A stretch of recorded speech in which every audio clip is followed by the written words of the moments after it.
Hello there and welcome back to the Sleep Science. Tonight you're not just curling up with a cozy blanket, you're stepping into a planet that feels almost familiar, but not quite. The air tastes thicker, full of strange minerals and unfamiliar pollen.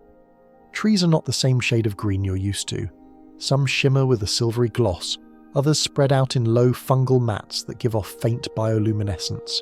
The ground squishes beneath your feet as if the Earth itself hasn't fully decided whether it wants to be land or swamp. This is Earth, yes, but it's an Earth long before humans, an Earth waiting for its very first civilization. And spoiler alert, you probably wouldn't survive 5 minutes here. So before you get comfortable, take a moment to like the video and subscribe, but only if you genuinely enjoy what I do here. And hey, I'd love to know where you're listening from. Drop your location and the local time in the comments. Now dim the lights, maybe turn on a fan for that soft background hum, and let's ease into tonight's journey together. You stand on a shoreline that belongs to no map, staring at a sea that carries more than fish. Waves crash with a hiss, releasing faint clouds of chemical tang, like vinegar meeting iron. Somewhere out there, deep in the ancient waters, creatures test boundaries. They're not just swimming, they're solving problems, forming alliances, and maybe, just maybe, sketching out the beginnings of something bigger than instinct. The funny thing is, when we look back at prehistory, we assume a straight line. Amoebas, trilobites, dinosaurs, mammals, humans, Wi-Fi, and then endless TikToks. But Earth isn't obliged to follow our tidy timeline. Historians still argue whether there might have been opportunities, branching paths, where intelligence could have flourished earlier. For example, during the Carboniferous period, 300 million years ago, oxygen levels were so high that insects grew to terrifying sizes. Imagine dragonflies with wingspans longer than your arm, buzzing like living drones. You'd better hope your bug spray comes in industrial drums. Now, mainstream science tells us no civilization arose back then. No cities, no scripts etched into stone, no reptilian tax collectors demanding tribute from bewildered trilobites. But here's where the imagination gets to sneak in. What if the first experiment in civilization wasn't ours at all? Maybe Earth's early canvases already bore brushstrokes of intelligence, wiped clean by time. After all, we only have fragments of evidence. Fossils are rare, and stone erodes. A plastic straw can survive in a landfill for centuries, but try to find a 300 million year old spear tip. Good luck. You wander through dense forest, the canopy blotting out the sky, air heavy with moisture. Insects trill like static from an untuned radio. A shadow crosses your path, a creature about the size of a Labrador, scaled, with bright eyes that flash a quick, almost thoughtful recognition. Maybe it's nothing more than a lizard testing its luck, or maybe you just brush shoulders with one of the planet's first would-be philosophers. We can laugh, but scholars have toyed with stranger possibilities. Some even speculate, half seriously, that intelligent life might rise, peak, and vanish in cycles, leaving almost nothing but subtle chemical traces. There's a peculiar comfort in the idea. Civilization as a cosmic game of hide and seek. Humanity likes to crown itself the first and only, but we don't exactly have receipts from 400 million years ago. And if someone was here before us, they weren't building McDonald's drive-thrus or uploading selfies. They were crafting their own version of meaning in a world we'd find hostile and bizarre. A quirky tidbit slips in here. Some geologists once puzzled over tiny metallic spheres found deep in South African rock layers supposedly billions of years old. The official line? Their natural formation shaped by volcanic processes, but of course fringe theorists whispered about out-of-place artifacts maybe dropped by an unknown hand. Historians still argue whether such anomalies deserve more attention, or just a gentle pat on the head and a trip back to the pseudoscience shelf. Either way, the thought lingers. Earth keeps secrets far better than we can uncover them. You keep walking, toes sinking into soft clay that might one day fossilize footprints.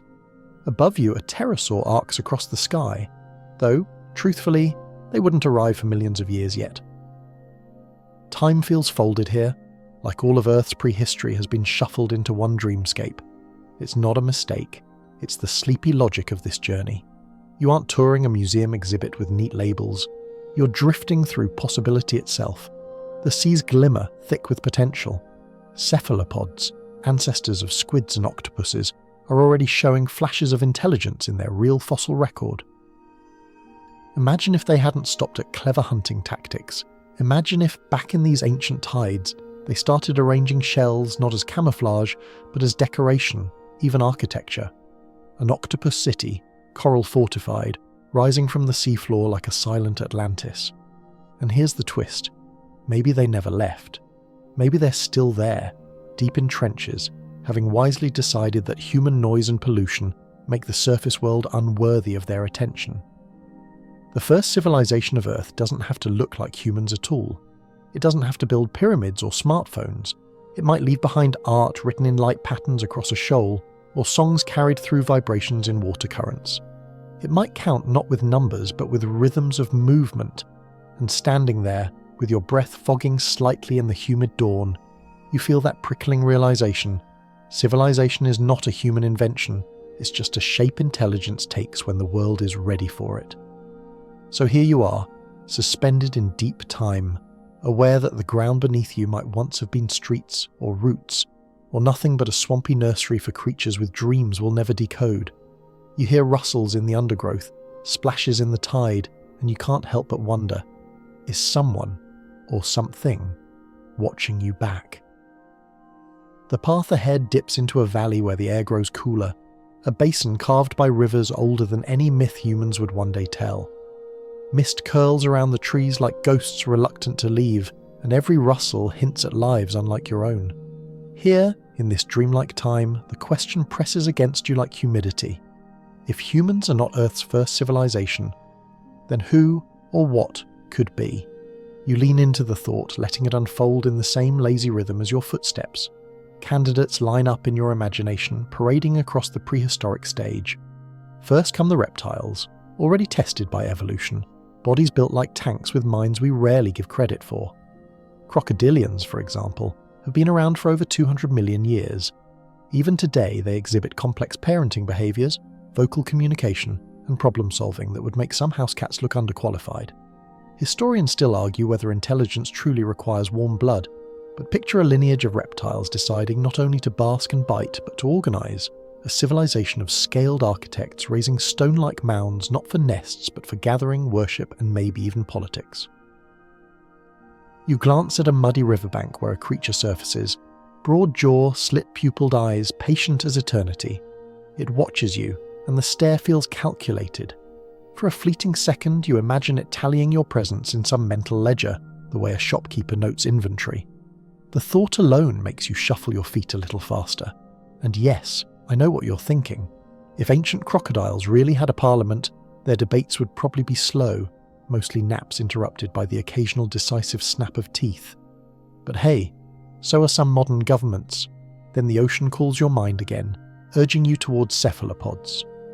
Octopuses and squids are the darlings of speculative discussions about alternative intelligence. Even in our age, octopuses open jars, play with toys, and demonstrate personalities. Some researchers suspect they may dream, their skin pulsing with colours as if broadcasting visions across their entire bodies. A quirky tidbit. The octopus genome is remarkably complex, almost alien in its arrangement compared to ours, leading fringe thinkers to joke, only half joke really, that octopuses might be extraterrestrials who decided to settle in Earth's oceans. Whether that's wild exaggeration or a clue we've dismissed, historians still argue whether cephalopods had evolutionary windows to expand into something beyond solitary hunters. Imagine it, a civilization that never needs fire, never needs land. Their cities could be reefs, their monuments woven from coral and shell. Communication, not clumsy vibrations of vocal cords, but an orchestra of colour, light, and movement. An octopus might tell an epic story by shifting its skin through hundreds of patterns in mere seconds, like a TED talk delivered in fireworks. You stand at the shore and squint, half expecting to see shimmering lights deep beneath the waves, conversations flowing in chromatic bursts. Still, don't count out insects. Back in the Carboniferous, dragonflies the size of seagulls dominated the skies. Ant-like creatures already displayed hints of collective behaviour that we'd later call civil engineering.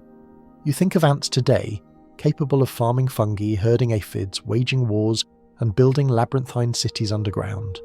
Multiply that capacity by millions of years and scale it up to giants. If humans didn't arrive, Who's to say Earth's first skyscrapers weren't termite towers that stretched skyward, coated in resin, pulsing with heat regulation systems better than some modern architecture? And if you find that horrifying, don't worry, you're not alone. Pretty sure most people would rather step barefoot on Lego than on the path of an insect super-civilization. As you pause to sip the thick air, you realise this isn't simply about biology, it's about opportunity. Evolution offers countless auditions for intelligence, but very few callbacks. A brain big enough, hands, or tentacles or mandibles, nimble enough, a world stable enough, and perhaps a pinch of cosmic luck. Some scholars argue mammals weren't destined to rule, they just happened to get their shot after the dinosaurs' curtain fell.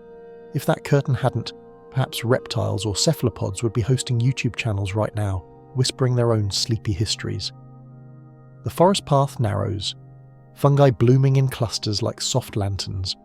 You run your fingers along a mushroom cap, its skin faintly slick, and wonder if fungal networks, the so-called wood wide web, could have been Earth's true original minds. Imagine intelligence not localized in a skull, but diffused across miles of root-like mycelium, pulsing with shared memory. A civilization invisible, quiet, but vast. And maybe it never ended. Maybe you're walking across it right now, trespassing through corridors of thought as casual as strolling across Wi-Fi signals. The idea makes you pause, makes you realize something odd. Civilization isn't necessarily about tools or language or even cities. It might simply be about shared complexity, about beings that see themselves in relation to each other. When you accept that, suddenly the prehistoric candidates multiply. Reptiles, cephalopods, insects, fungi, each could have worn the crown before us. Each could have built a first world we'll never quite retrieve. And yet, the fossil record is stingy. Tools made of stone last. Tools of bone or shell crumble. Entire wooden cities would vanish without a trace in just a few thousand years, let alone millions. It leaves you staring at the mist-shrouded valley with fresh suspicion. Somewhere under that river mud, in stone layers beyond reach, could lie the ghosts of civilizations denied by history's spotlight. And isn't that a deliciously unsettling thought to drift off with? Your path tilts upward now, following a ridge where loose stones crunch under your steps, each one a fragment of some ancient story written in geology instead of ink. The ridge overlooks a broad plain, mist thinning to reveal stretches of rock baked hard by eons. It looks empty at first, just dust and broken ridges, but then you let your imagination widen, and suddenly every slab of stone seems suspicious. Could there be lost tools buried here, swallowed into the rock record so thoroughly that they appear natural?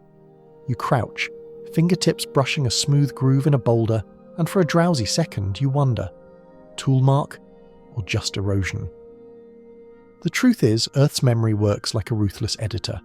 Bones fossilize only under perfect conditions, artifacts erode or get recycled into sediments, and anything organic disappears almost instantly. Historians still argue whether evidence of early intelligence could survive deep time at all. A quirky tidbit. Scientists once found tiny spherical nodules in 2.8 billion-year-old rock that look eerily like manufactured objects. Officially, they're dismissed as natural crystallizations, geological quirks. But the whispers linger. What if those spheres were remnants of a toolkit older than humanity by orders of magnitude? You picture an earlier civilization's technology scattered here, though not the technology you know. Not laptops and satellites, but objects we'd struggle to even recognize. Maybe they carved soft materials that rotted away. Maybe their metals oxidized beyond recognition. Maybe they built with living organisms, domesticated coral, trees bent into arches, symbiotic creatures carrying infrastructure in their shells. If so, nothing would remain but faint distortions in rock, the kind of patterns a geologist might shrug off as chance. And honestly, given the way we misplace car keys in the present, expecting to spot 400 million-year-old gadgets is ambitious. You step onto a cracked plateau where the wind whistles low, rattling through fissures like the sound of a flute. It feels almost staged, as though the land itself has been hollowed by design. Of course, mainstream geology would scold you here. Plate tectonics, erosion, natural processes, nothing to see. Yet a small part of you insists that civilizations, even non-human ones, might have experimented with shaping landscapes. Humans eventually carved Stonehenge. Who's to say an earlier intelligence didn't arrange megaliths of its own, ones long since reabsorbed by tectonic churn? Here's where it gets uncomfortable. Earth is fantastic at recycling herself. Oceanic crust is swallowed by subduction zones every 200 million years or so. Entire continents crumble and rebuild. If a reptilian or cephalopod society rose and fell in the Devonian seas, their traces could easily be buried beneath today's granite and basalt, which means we could be walking on the erased libraries of civilizations older than imagination, paved over by planetary housekeeping. The sun dips lower, painting the rocks in copper glow.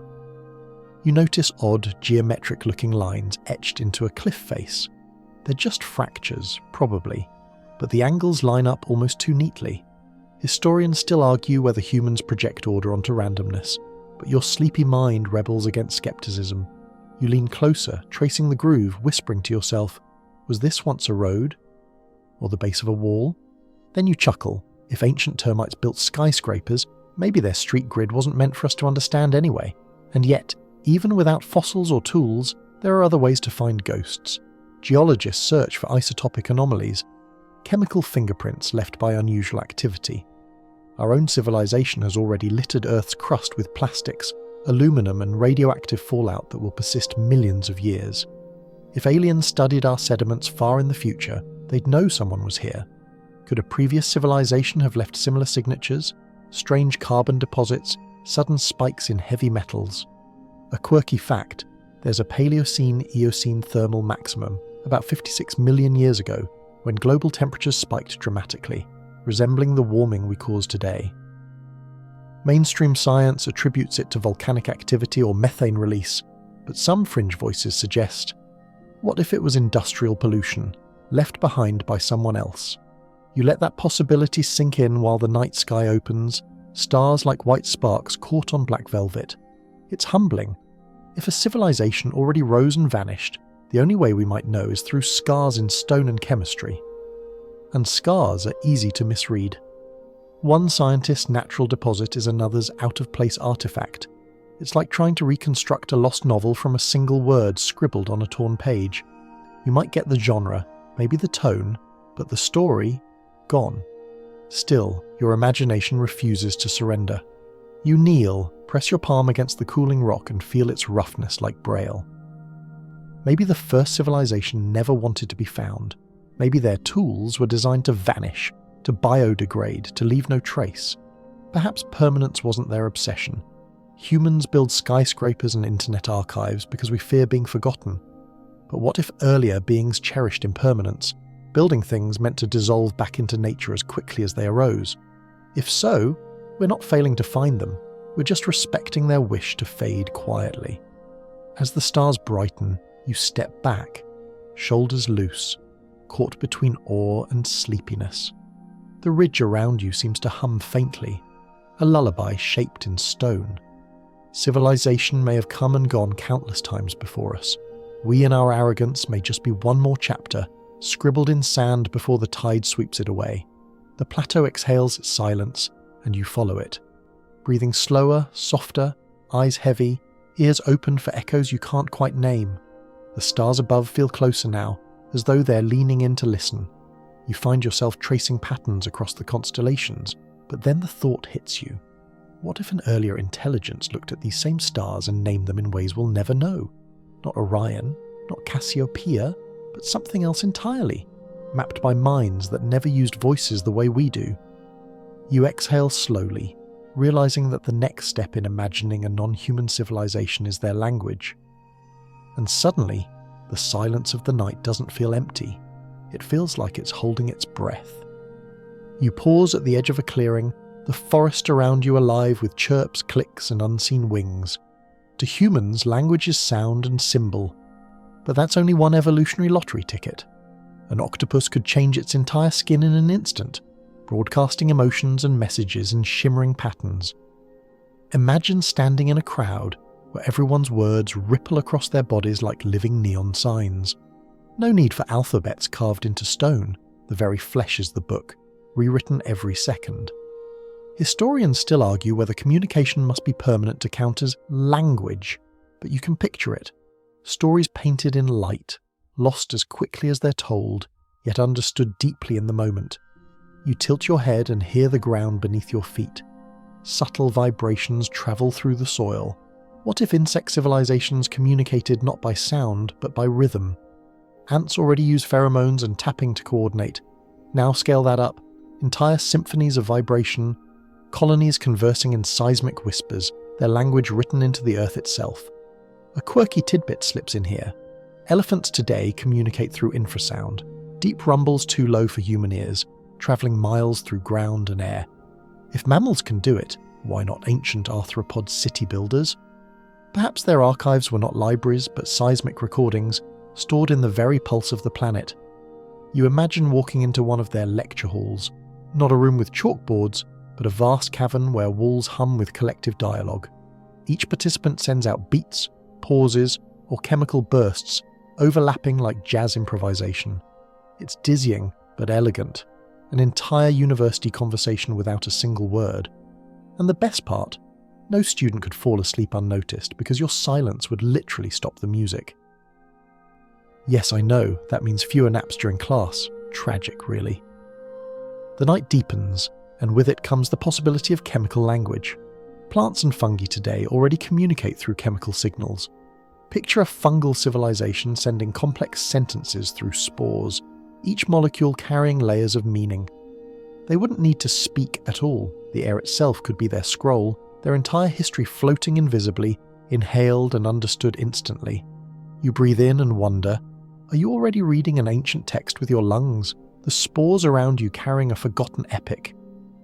You smile at the thought and keep walking, the clearing now opening onto a hill with wide views of the horizon. The moonlight spills silver across the land, and you think of early reptiles basking not only for warmth, but perhaps also for conversation. Maybe the angle of their scales reflected light in subtle patterns, sending messages across the riverbanks. Shiny armour wasn't just defence, it was a mirror language, glints carrying gossip from one basking log to another. Historians still argue whether visual signalling could sustain complex dialogue, but if fireflies can flirt with blinking codes, who's to say a civilization couldn't fall in love through reflected moonlight? The real kicker, though, is permanence. Humans carve symbols into clay, paint caves, invent alphabets, all ways of resisting forgetfulness. But maybe earlier civilizations didn't bother with permanence at all. If you can transmit whole epics in a flash of colour or a spore cloud, why trap them in stone? Their entire history could have been living, ephemeral, woven into bodies and seasons, dissolving with time on purpose. To us, that looks like nothing. To them, it was everything. You stop, noticing the breeze carrying a faint scent, sharp, earthy like wet leaves. For a whimsical moment, you imagine it's not just air but a message, maybe an invitation, maybe a warning. Your human brain scrambles to translate, but you realise translation isn't the point. It's not meant for you. It was never meant for you. And that realisation carries a strange kind of humility. You're not the intended audience of Earth's possible first civilization. You're just an eavesdropper across time. The hill levels out, your steps slower now, each inhalation heavy and grounding. Civilization, in this non-human sense, isn't just about who built the tallest towers, it's about who learned to share meaning. Maybe that was through light, through sound, through vibrations, or through chemistry. Maybe Earth's first libraries weren't stone or paper, but bodies themselves. And maybe the last flicker of those libraries disappeared millions of years ago, unrecorded but not unimportant. You let the thought rest in your chest as the stars blur slightly, your eyelids drooping. Somewhere, long ago, the planet whispered in a language we will never know. And tonight, you're just close enough to almost hear it again. You crest a low rise and the land opens like a held breath, revealing a necklace of lagoons stitched to the sea by narrow channels. The tide exhales, and with it your mind fills in blueprints. If there were cities here before us, they wouldn't look like ours. No nice 90-degree intersections, no rooftops arguing with gravity. You imagine settlements tailored to bodies not built like yours, places where scales catch the sun and shells catch the current, where a plaza might be a tidal pool and a boulevard might be a rip in the reef. The first thing you notice is light. glittering sheets of water reflecting sky, and then shadow, broad basking platforms arranged like steps for a reptilian audience of thousands. You walk the edge of a chalky flat that feels suspiciously deliberate. If a scaled civilization rose here, its city would be a climate machine before it was a monument. Think plazas set at precise angles to the sun, terraces tiered so every back can warm evenly, like bleachers for solar worship without the sermons. The streets aren't for feet, they're thermal gradients, cool corridors slicing between hot platforms, perfect for regulating cold-blooded metabolisms. You smile at the idea of civic law written not in stone but in shade. Trespass on someone's heat right and expect a very polite, very toothy neighbourhood association to file. Let's call it brisk feedback. Yes, the HOA meetings are mostly naps. Minutes are taken via snoring. Walls here would be low, not to keep enemies out, but to channel wind into slow, laminar flows that whisper across scales. Watercourses double as transportation, the city a web of creeks and canals guiding fish, driftwood, and gossip. Instead of chimneys, you picture vent stacks that vent nothing. They draw cool air down into burrows where eggs lie in communal nurseries, a reptilian daycare humming under the ground. Historians still argue whether cities require granaries and wheat fields to be true cities. Cue the debates about Göbekli Tepe and whether ritual can predate agriculture. But imagine a metropolis whose staple food swims past twice a day with the tide, no silo required. You sit on a rock, palm on its sun-warmed surface, and glance seawards. Out there, the architecture changes from angle to curve, from terrace to lattice. If cephalopods claim the coasts, their neighbourhoods would grow as reefs do, layer by careful layer, scaffolded with scavenged shell, coral rubble, even repurposed urchin spines. Think of cul-de-sacs shaped as spirals, housing clusters with doorways sized to each resident's armspan, and communal cloisters where the lighting is simply a sun shaft that fans into a halo of greens and blues. Words? Not necessary. Remember that chromatic TED talk performed on octopus skin? These courtyards become amphitheatres for full-body discourse, public policy negotiated in pulses of colour rippling like morning light on sand. A quirky tidbit floats up from the present day. Researchers have documented Octopolis and Octlantis, sites where octopuses congregate in shell-strewn settlements, bickering, flirting and redecorating like underwater neighbours who found a thrift store of clamshells. Scale that instinct through eons, and you can almost hear the Civic Works Committee debating whether the new jet current tunnel should angle 2 degrees left to keep the cuttlefish commuters from getting ruffled. Someone proposes a toll, 1 crab per passage, the motion carries, 8 arms up. Closer to shore, the shell city meets the scale city at tidal plazas, broad basins that flood and drain like clocks. Markets bloom here when the water thins, trading not coin for bread but pigment sacks for polished stones, fish rights for future babysitting of eggs. You imagine currency as alive as the buyers, a pouch of bioluminescent algae worth more when the moon is new, less when it's full, a symbiotic cleaner shrimp subscription that keeps your favourite basking rock free of parasites. Public transit is literal current. Peak hours mean a knot of travellers surfing the backwash with the poise of librarians on roller skates. Someone inevitably tries to stand the wrong way and gets spun. Another lesson in hydrodynamics earned. Inland, where the soil hums with the hush of hidden networks, a different city might spread, one you can't see at first. The fungal wood-wide web isn't a metaphor here, it's the municipal grid. Imagine buttress roots and chimneys grown, not built, tuned for ventilation and moisture, the way termite mounds today already manage indoor climates so well that architects study them for passive cooling systems. Streets, they're soft mycelial highways that flex to traffic, resilient as moss and twice as quiet. You don't watch the city, you feel it underfoot, a gentle give that says you've entered a boulevard, a springy lift that says a plaza lies ahead. No signage, no graffiti, just the city tapping your soles like a pianist saying this way. Overhead, chittering rises and falls, winged neighbours tracing migratory paths that double as aerial avenues. If an insect super-civilization had its say, towers would be porous cathedrals of clay and saliva, fluted for airflow, speckled with balconies where sun and shade trade custody.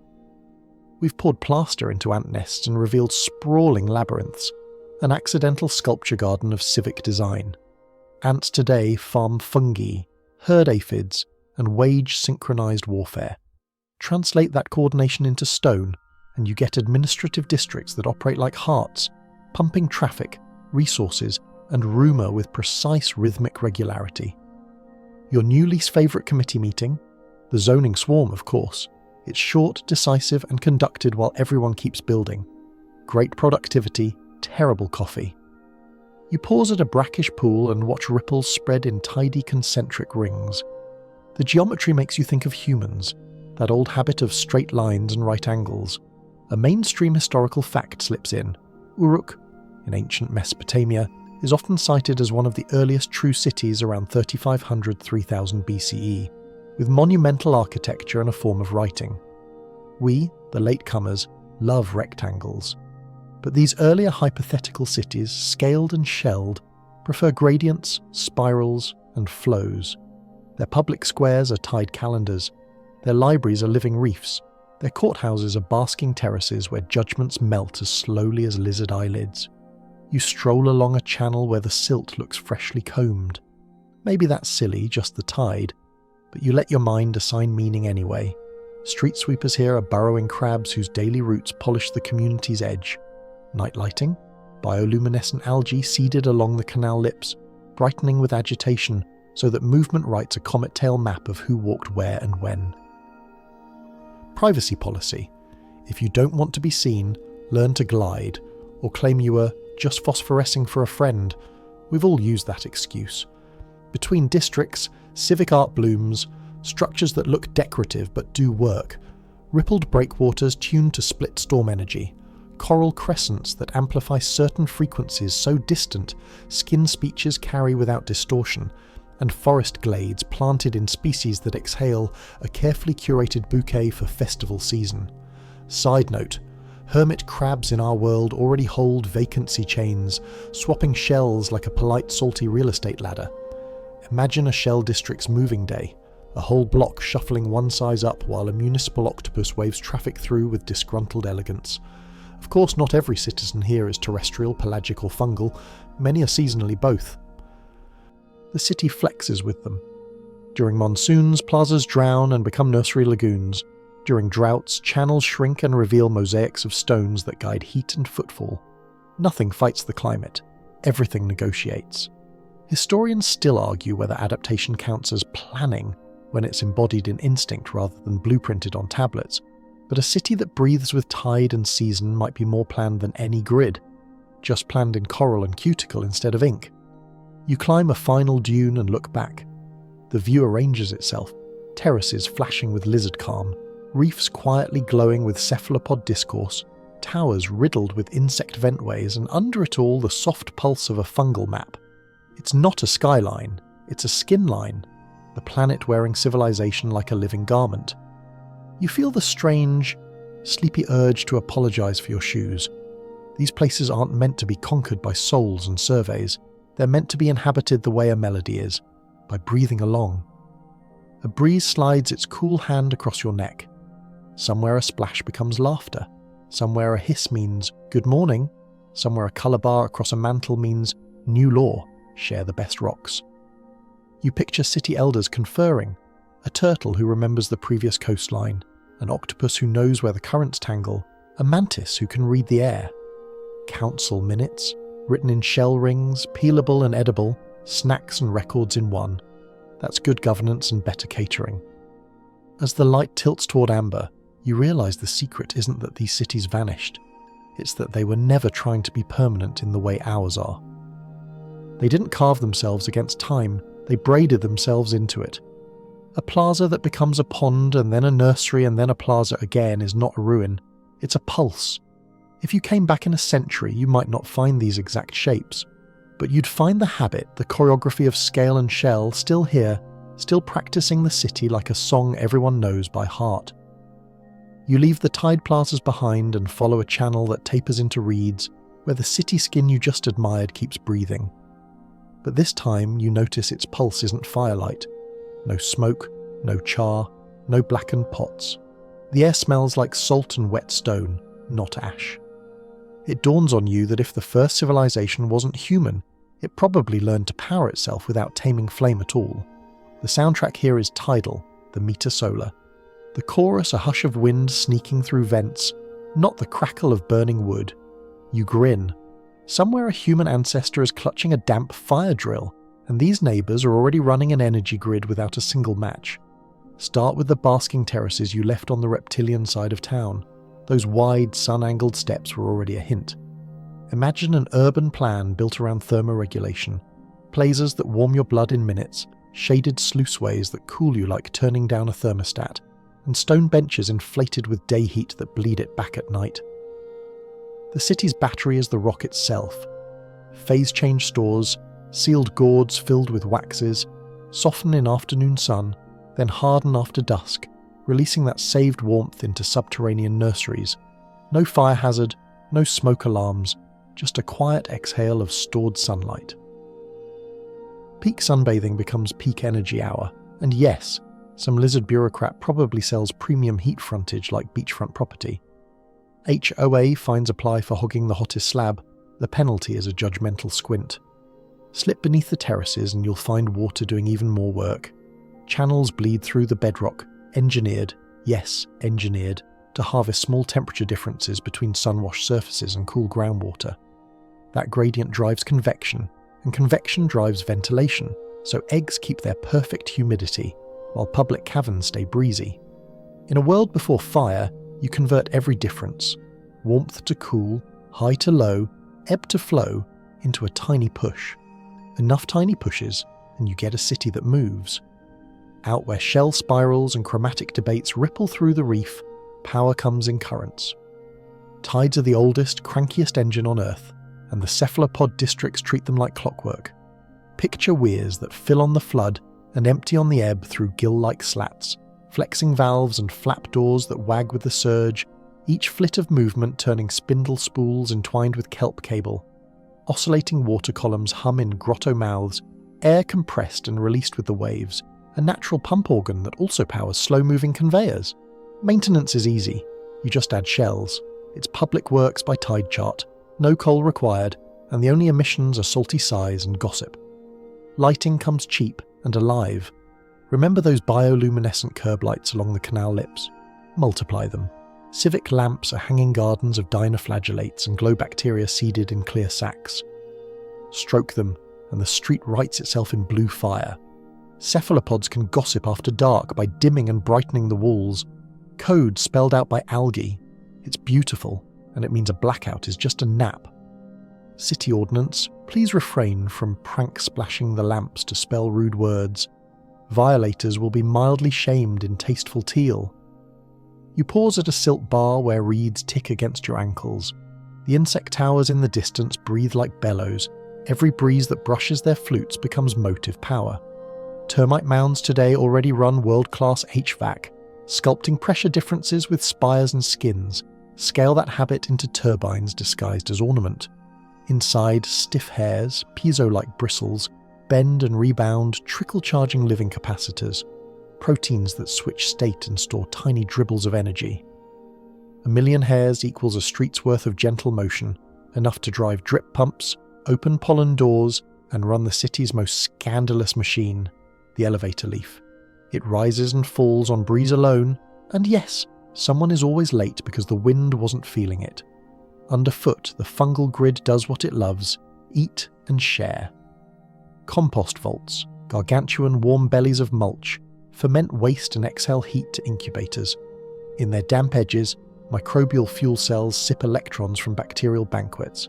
It's not a torrent, but it's steady, and steady run signals, slow shutters, valves, night alarms that tingle like a faraway rain.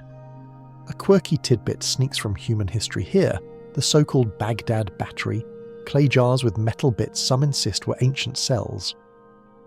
Historians still argue whether that artifact was a battery at all or just a clever storage jar, but either way, the idea translates: pottery plus chemistry equals trickle power. A mycelial city would have discovered that lesson without claiming a patent. And about electricity, this coast owns it. Electric rays and eels already throw voltage in our world. Picture eel cloisters, Gentle sanctuaries where charges are coaxed, not cruelly farmed. The creatures are enticed with brush massages, yes, really, and shrimp stipends to discharge into salt baths padded with organic capacitors. The harvest is modest but cumulative, enough to light a council grotto and run signal drums. Grid outages lead to the funniest help-wanted posters, seeking mildly grumpy eel for civic duty. Benefits include belly rubs. Shocking surcharge applies, pun fully intended. Without fire, metallurgy stalls. But that doesn't mean no materials. The shell districts cold form calcium carbonate like jewellers, using acidic gels as etchants and crab claws as presses. Tree resins and cephalopod glues stand in for welds. Reptile masons cast clay in sun moulds, then harden it with slow heat siphoned from the same wax gourds you saw earlier. Hot springs, when available, become kilns by appointment. Geyser calendars are the city's most popular subscription service. Spa Day doubles as Ceramics Day.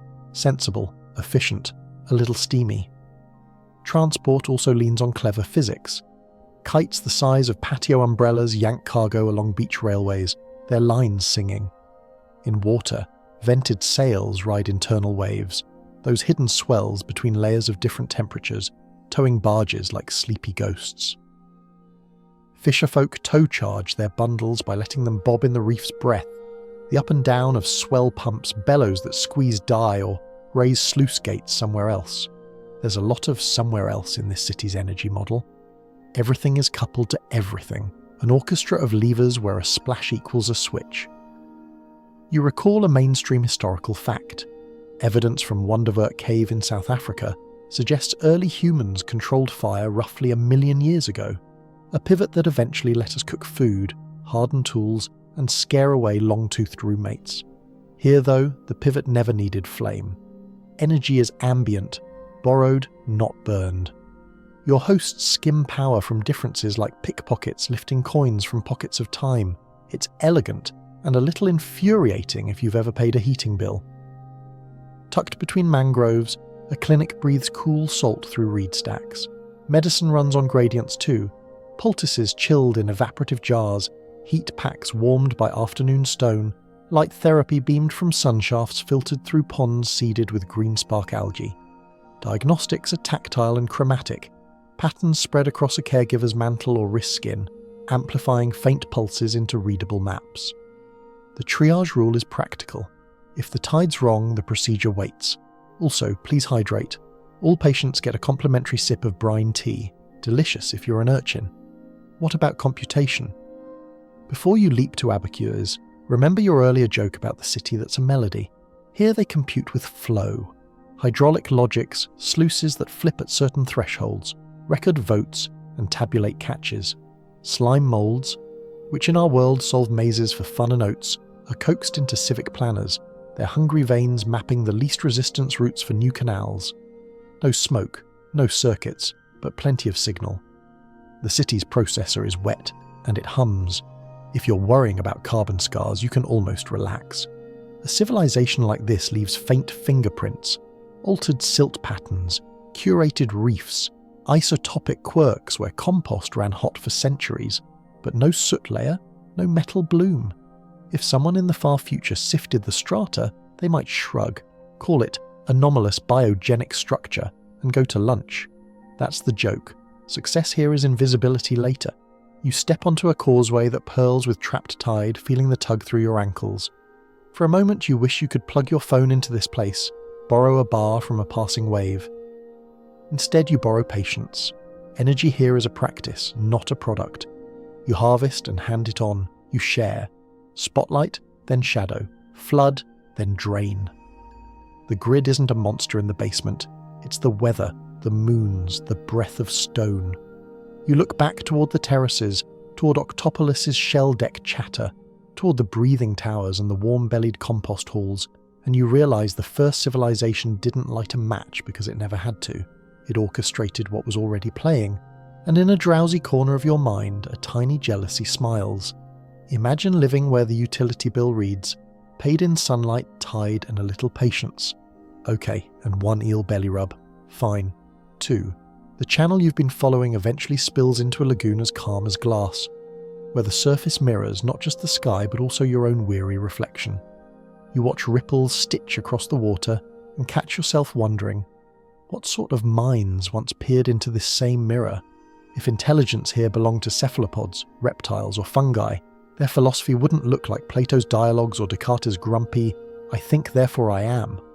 No, their truths would be spun from tentacles, scales, and spores, mental maps shaped by bodies and by worlds we can barely imagine.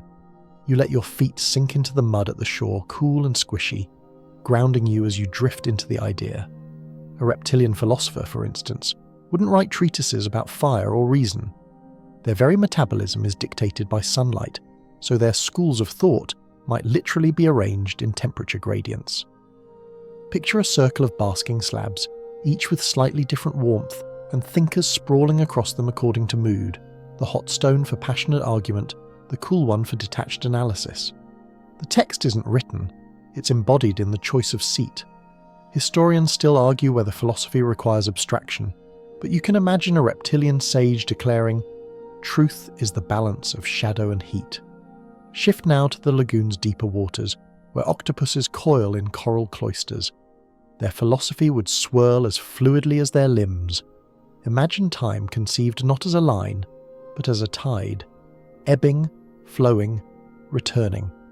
A cuttlefish might insist that memory isn't stored in the brain, but in the very patterns the body can still perform.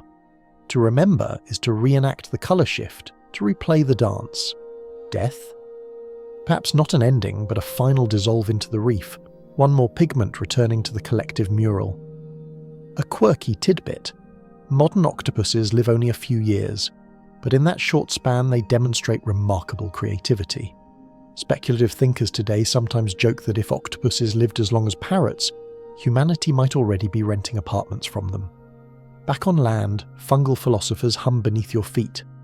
To them, the concept of self is a puzzle. If your body is an endless thread that branches, fuses, and intermingles with others, what does I even mean?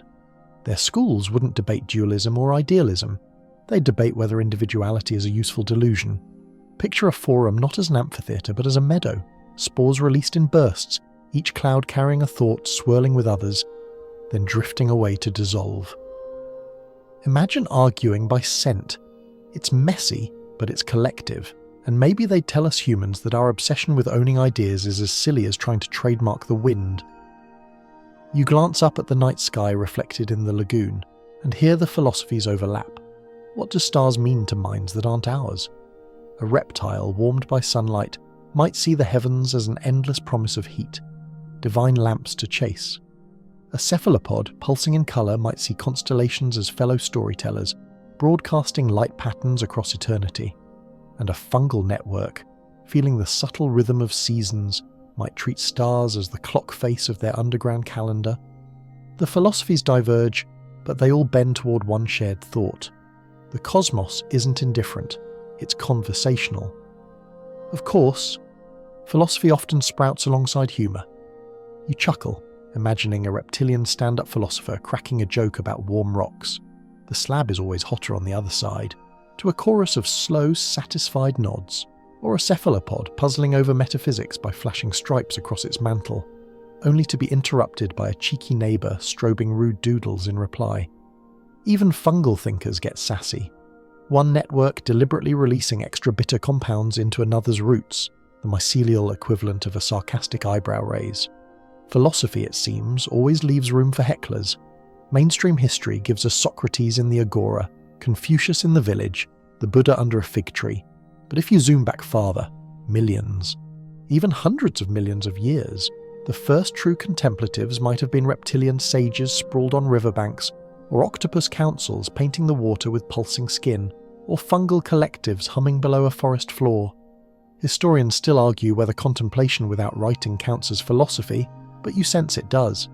After all, humans didn't invent the urge to wonder, we just wrote it down. The lagoon ripples again, disturbed by some unseen swimmer. You imagine it's a cephalopod thinker surfacing for air, pausing mid-epiphany to glance your way, as though mildly amused you've arrived several 100 million years late to their lecture. You'd apologise, but language fails.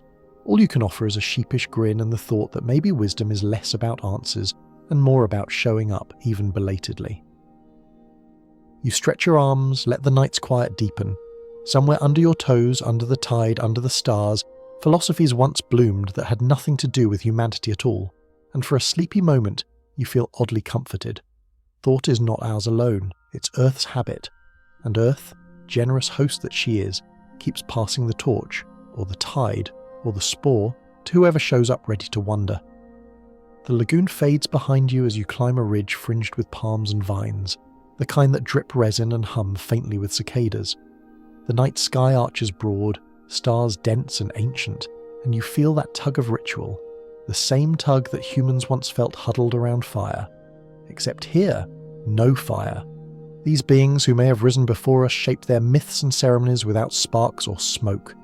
You pause, taking in the view, and wonder, what would religion or ritual look like for creatures who never lit torches, who never carved gods into stone, but still lifted their eyes to the heavens? You settle onto a flat rock, warm from the day's heat, and imagine a reptilian congregation gathered here. They bask in silence, arranged in a pattern that mimics the constellations overhead. Each body is a star, each slow breath part of a cosmic hymn. To them, worship is not chanting words but syncing heartbeats to the rhythms of sun and moon. A mainstream historical fact slips into your thoughts. Ancient Mesopotamians, over 4,000 years ago, mapped the skies so meticulously that they predicted eclipses. Now picture a reptilian society doing something similar. Their mythology is not about fiery gods, but about the eternal lamps that promise warmth from above. A lunar eclipse would terrify them, not because the moon vanishes, but because their cosmic heater flickers out. The ritual response? A massive, synchronized basking, bodies pressed together, as if their collective warmth might coax the light back. Shift your gaze seawards, where the tide glimmers silver. Out there, cephalopod rituals pulse in the dark. Picture an octopus council gathering under a new moon, each body flashing in patterns that mirror the stars above. Religion here is choreography, spirals of colour, waves of stripes, blooms of radiance flowing across mantles. Myths are not told. They are danced across living canvases, each participant embodying a fragment of the cosmos. A quirky tidbit from our own world. Cuttlefish males sometimes flash half their body in mating display, while the other half stays plain, two messages at once. One for the female, one for rival males. Imagine that capacity elevated into theology. Simultaneous narratives layered on one body, paradox and doctrine performed in light. And then, beneath your feet, the fungal congregations murmur in spores. Their rituals are diffused through air and soil, invisible but thick. Instead of temples, they construct circles of fruiting bodies, tall stalks sprouting in patterns too precise to be coincidence. A scholar from our age might walk through and think, fairy rings, natural fungal growth. But within that ring, every spore released is a prayer, each scent a sermon. Worship isn't about separation from the world, it's about saturation with it. Historians still argue whether religion requires belief in higher powers, but to these beings, the sacred might not be above at all. It might be the network itself, the shared pulse of life in every tendril. You smile, thinking of festivals. A reptilian holiday might revolve around the solstice, entire plazas arranged to catch the longest sun. Families stretch across the terraces, scales gleaming, offerings of polished stones piled in geometric stacks. At dusk, they hum, not loudly, but in deep chest vibrations, a chorus you feel more than hear. The myth? That once, long ago, the sun paused and considered leaving, but the ancestors' chorus lured it back. Every year they repeat the hum, insurance against cosmic abandonment. Meanwhile, octopuses throw the ocean's most dazzling lantern festivals. On a chosen night, entire reef districts ignite in bioluminescent murals. Swirls of blue-green fire flickering through algae gardens and squid-scribbled light trails. To us, it looks like rave culture meets aurora borealis, but to them, it's scripture. Stories retold in glow, myths that flicker into the water column and vanish by dawn. And as with all festivals, there are hecklers. One cheeky octopus scribbles rude doodles in green, and elders scold him with stern flashes of maroon. Yes, even in sacred rites, somebody has to be that guy. For fungal networks, festival is less about spectacle and more about rhythm. Entire forests might exhale at once, spore clouds rising like incense, drifting into moonlight in coordinated waves. If you walked into such a moment, you might cough and blink, but if you were a citizen of that world, you'd inhale, take the ritual into your body and carry it forward. Worship here is ingestion, the divine literally becoming part of your breath and bloodstream. You shift on your rock, staring at the stars and wonder about prophecy. Humans built oracles, shamans, astrologers. Maybe the first prophets were lizards reading the sun's angles, or squids deciphering the subtle pulse of tides, or fungi predicting the future by sensing chemical changes miles ahead in their networks. And in a way, they'd all be right. Sun, tide, soil, those forces really do foretell what's to come. The thought makes you chuckle. Picture a reptilian priestess solemnly declaring, "Winter will be long," while the audience nods sagely, even though all she really did was notice the shades chill, or a cephalopod prophet swirling colours to announce, "The tide shall rise," a revelation that was, admittedly, inevitable. Maybe prophecy here isn't about tricking followers, it's about reminding them that the cosmos always keeps its schedule. You breathe deeply, the night air cool in your lungs. Rituals, myths, sacred gatherings, they all spring from the same root, the need to connect small, fragile lives with vast, indifferent forces. And if reptiles, octopuses and fungi felt that need long before us, then maybe religion is not humanity's invention at all. It's simply Earth's instinct to tell herself stories under the stars. The ridge slopes down into a wide basin, and at first it seems empty, just scrub grass rippling under the night breeze. But when you let your eyes unfocus, shapes emerge, arches, patterns, colours, faint as dreams. This is where art lives, though not in the way you know it.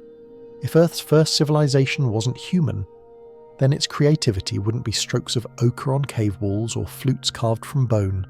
It would be scaled, sung, flashed, or grown. You take a slow breath and step into the basin, imagining what art means when the artists don't have hands like yours. Start with the reptiles again. Their canvases are their scales. Picture gatherings where communities polish their hides with mineral pastes until they shimmer in dazzling arrays. Each colour means something, family, rank, even jokes. One lizard struts by painted in dazzling stripes, and another slathers himself in mud as parody. Historians still argue whether body decoration counts as art or signal, but either way it's expressive. And maybe they weren't painting caves, maybe they were painting themselves, then lining up in formation so the group as a whole became a living mural. Festivals could have been choreographed exhibitions of colour and posture, not unlike modern parades, just slower, warmer, and with more tail flicking. Out in the lagoon, octopuses do not wait for permanence. Their paintings flicker and vanish on their skin in seconds, whole murals flowing across their mantles like animated films. Imagine an octopus philosopher-poet retelling a myth by rippling stripes across her arms, blending hues no pigment could replicate. Her listeners read her body, then respond in kind, layering colours into a kaleidoscope dialogue. A quirky tidbit from our time: octopuses sometimes collect shells and arrange them around their dens, apparently for aesthetics as much as defence.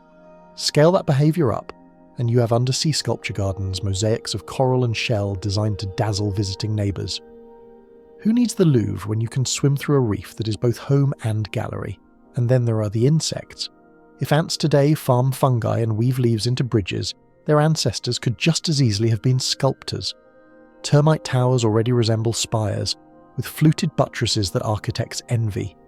In your sleepy imagination, those towers weren't only functional, they were ornamented, carved with repeating fractal designs that echoed the patterns of wings and clouds. Decorative resonators could have lined the walls, making the entire mound hum like a pipe organ when wind passed through.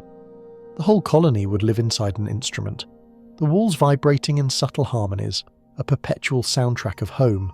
Sure beats your neighbour's leaf blower at 7 a.m. The fungi, though, play a slower, subtler game. Their art is growth itself. Imagine mycelial paintings that sprout in deliberate shapes across a meadow, mushrooms blooming in spirals, rings and glyphs that only reveal themselves from a hilltop view. A network might spend years coaxing one design into being, then let it decay as the seasons change, only to compose another. Art is impermanence, art is breathing. You walk across the meadow now, spores brushing your ankles like soft glitter, and you realise the audience isn't just other fungi, it's every creature that passes through, inhaling the design into their lungs, carrying the artwork inside them. Music. Oh, there was music. Reptiles may have drummed tails against hollow logs, using low, resonant beats to communicate across valleys. Crocodiles today already produce infrasonic booms that ripple water. An ancient reptilian culture could have turned that into ritual song. Cephalopods, meanwhile, might have choreographed schools of fish, guiding them with flashing skin into whirling formations, a living ballet. And insects.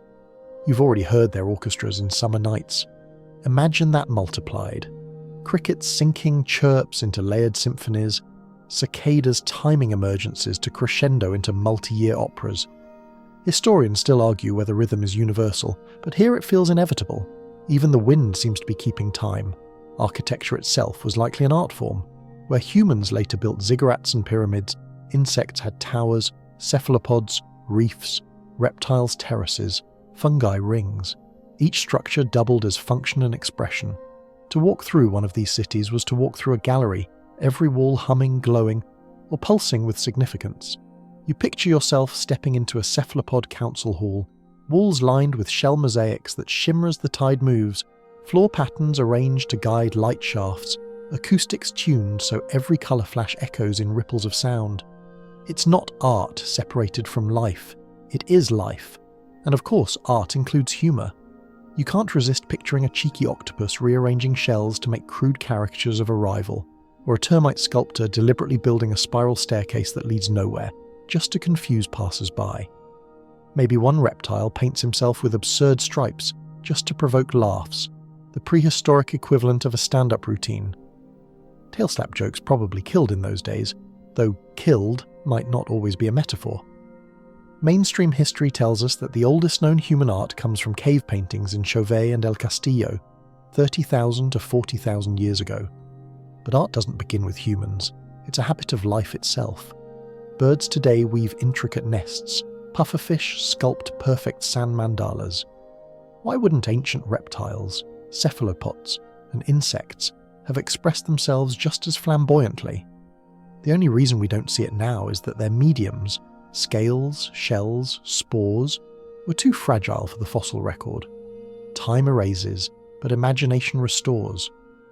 The basin hums softly as the breeze passes through reeds, carrying a faint rhythm. You close your eyes and hear it as music, see the stars as murals, feel the damp soil as sculpture. For a drowsy moment, you're convinced the earth herself is the gallery, and we humans are just the latest visitors, strolling through without realizing half the exhibits already closed millions of years ago. The basin narrows into a channel lined with reeds, and before long you find yourself staring at the dark expanse of open water. The tide is shifting, the surface stirring with long, patient waves. You can almost hear voices in the current, whispers of barter, promises carried on salt spray. If civilizations rose here before us, they didn't stop at cities. They reached across distances. Tonight you imagine their trade networks sprawling through prehistoric seas and coasts, a global web not of bronze and grain, but of shells, minerals, pigments, and perhaps even living cargo. You crouch at the shoreline, digging your fingers into the sand. Smooth shells clink under your nails, and you picture them not as trinkets but as currency. Humans used cowries for millennia, but reptiles and cephalopods might have beaten us to the idea. Picture-polished gastropod shells exchanged in terraces where scaled merchants bask, the sun striking their wares in glittering lines. 1 gleaming shell buys you dried fish, 3 get you a chunk of rare mineral, 10 purchase a prized rock with the best heat retention in the neighbourhood. Historians still argue whether currency must be standardised, but in this sleepy speculation, value is as fluid as tide. Sometimes a stone is worth more than food if it keeps your eggs warm through the night. Farther out in the lagoon, cephalopods organise markets we'd barely recognise. They collect not just shells but symbiotic creatures, cleaner shrimp, decorator crabs, even algae with dazzling glow. A cuttlefish might flash an offer across her skin, 2 crabs for 1 glowing anemone, and the buyer ripples agreement in return. Barter here is not shouted, it's danced. a subtle flicker of patterns too quick for humans to follow. A quirky tidbit. In our world, octopuses already stash objects they like, sometimes stealing from divers, sometimes hoarding shells in piles outside their dens. Expand that behaviour, and you've got merchants negotiating not over price tags but over which shell is more stylish. Imagine fashion as economics. Sorry, your den looked so last season without a spiral top shell. On land, insect civilizations run their own economies. Picture columns of ants carrying beads of resin, wax and fungus from tower to tower. These aren't random spoils, they're tokens of exchange. One resin bead might guarantee a colony's place in another's irrigation system. One wax plug could rent space in a shade tunnel during drought. Termites might even traffic in air rights, trading corridors of ventilation in their towers. And when disputes arise, negotiations aren't duels, they're chorus battles, each side drumming their abdomens until one colony's rhythm falters. Whoever keeps the beat controls the market. You can almost hear the bongo jam, and yes, someone's always off tempo. Beneath your feet, fungal trade routes are subtler but no less vast. Mycelial networks already exchange sugars and minerals with trees in our world, taking carbon from one and nitrogen from another. Scale that up, and you've got a prehistoric economy where nutrients are currency, flowing like invisible rivers. Fungal merchants might cultivate certain plants as trade partners, not because they need them, but because other networks crave their compounds. You're walking across a chemical stock market, every route a fluctuating price chart. If Wall Street had spores, it would look something like this, minus the screaming brokers, plus a lot more patience. You step onto a rocky spit where waves lap softly. Out there, trade isn't just about goods, it's about culture. Imagine a reptilian caravan setting out along the coast, carrying sun-polished stones and pigments.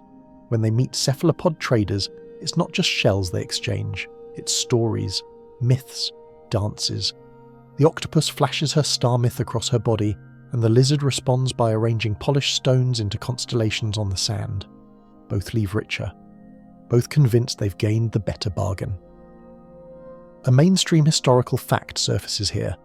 By 3000 BCE, humans had established extensive trade across the Mediterranean, moving obsidian, tin and lapis lazuli. If we, with our late arrival, managed that, then surely earlier intelligences could have woven similar webs with the resources at hand. The difference? Their routes followed tides, migrations, fungal growth rings. Their caravans might have been seasonal swarms of insects or shoals of cephalopods travelling predictable currents.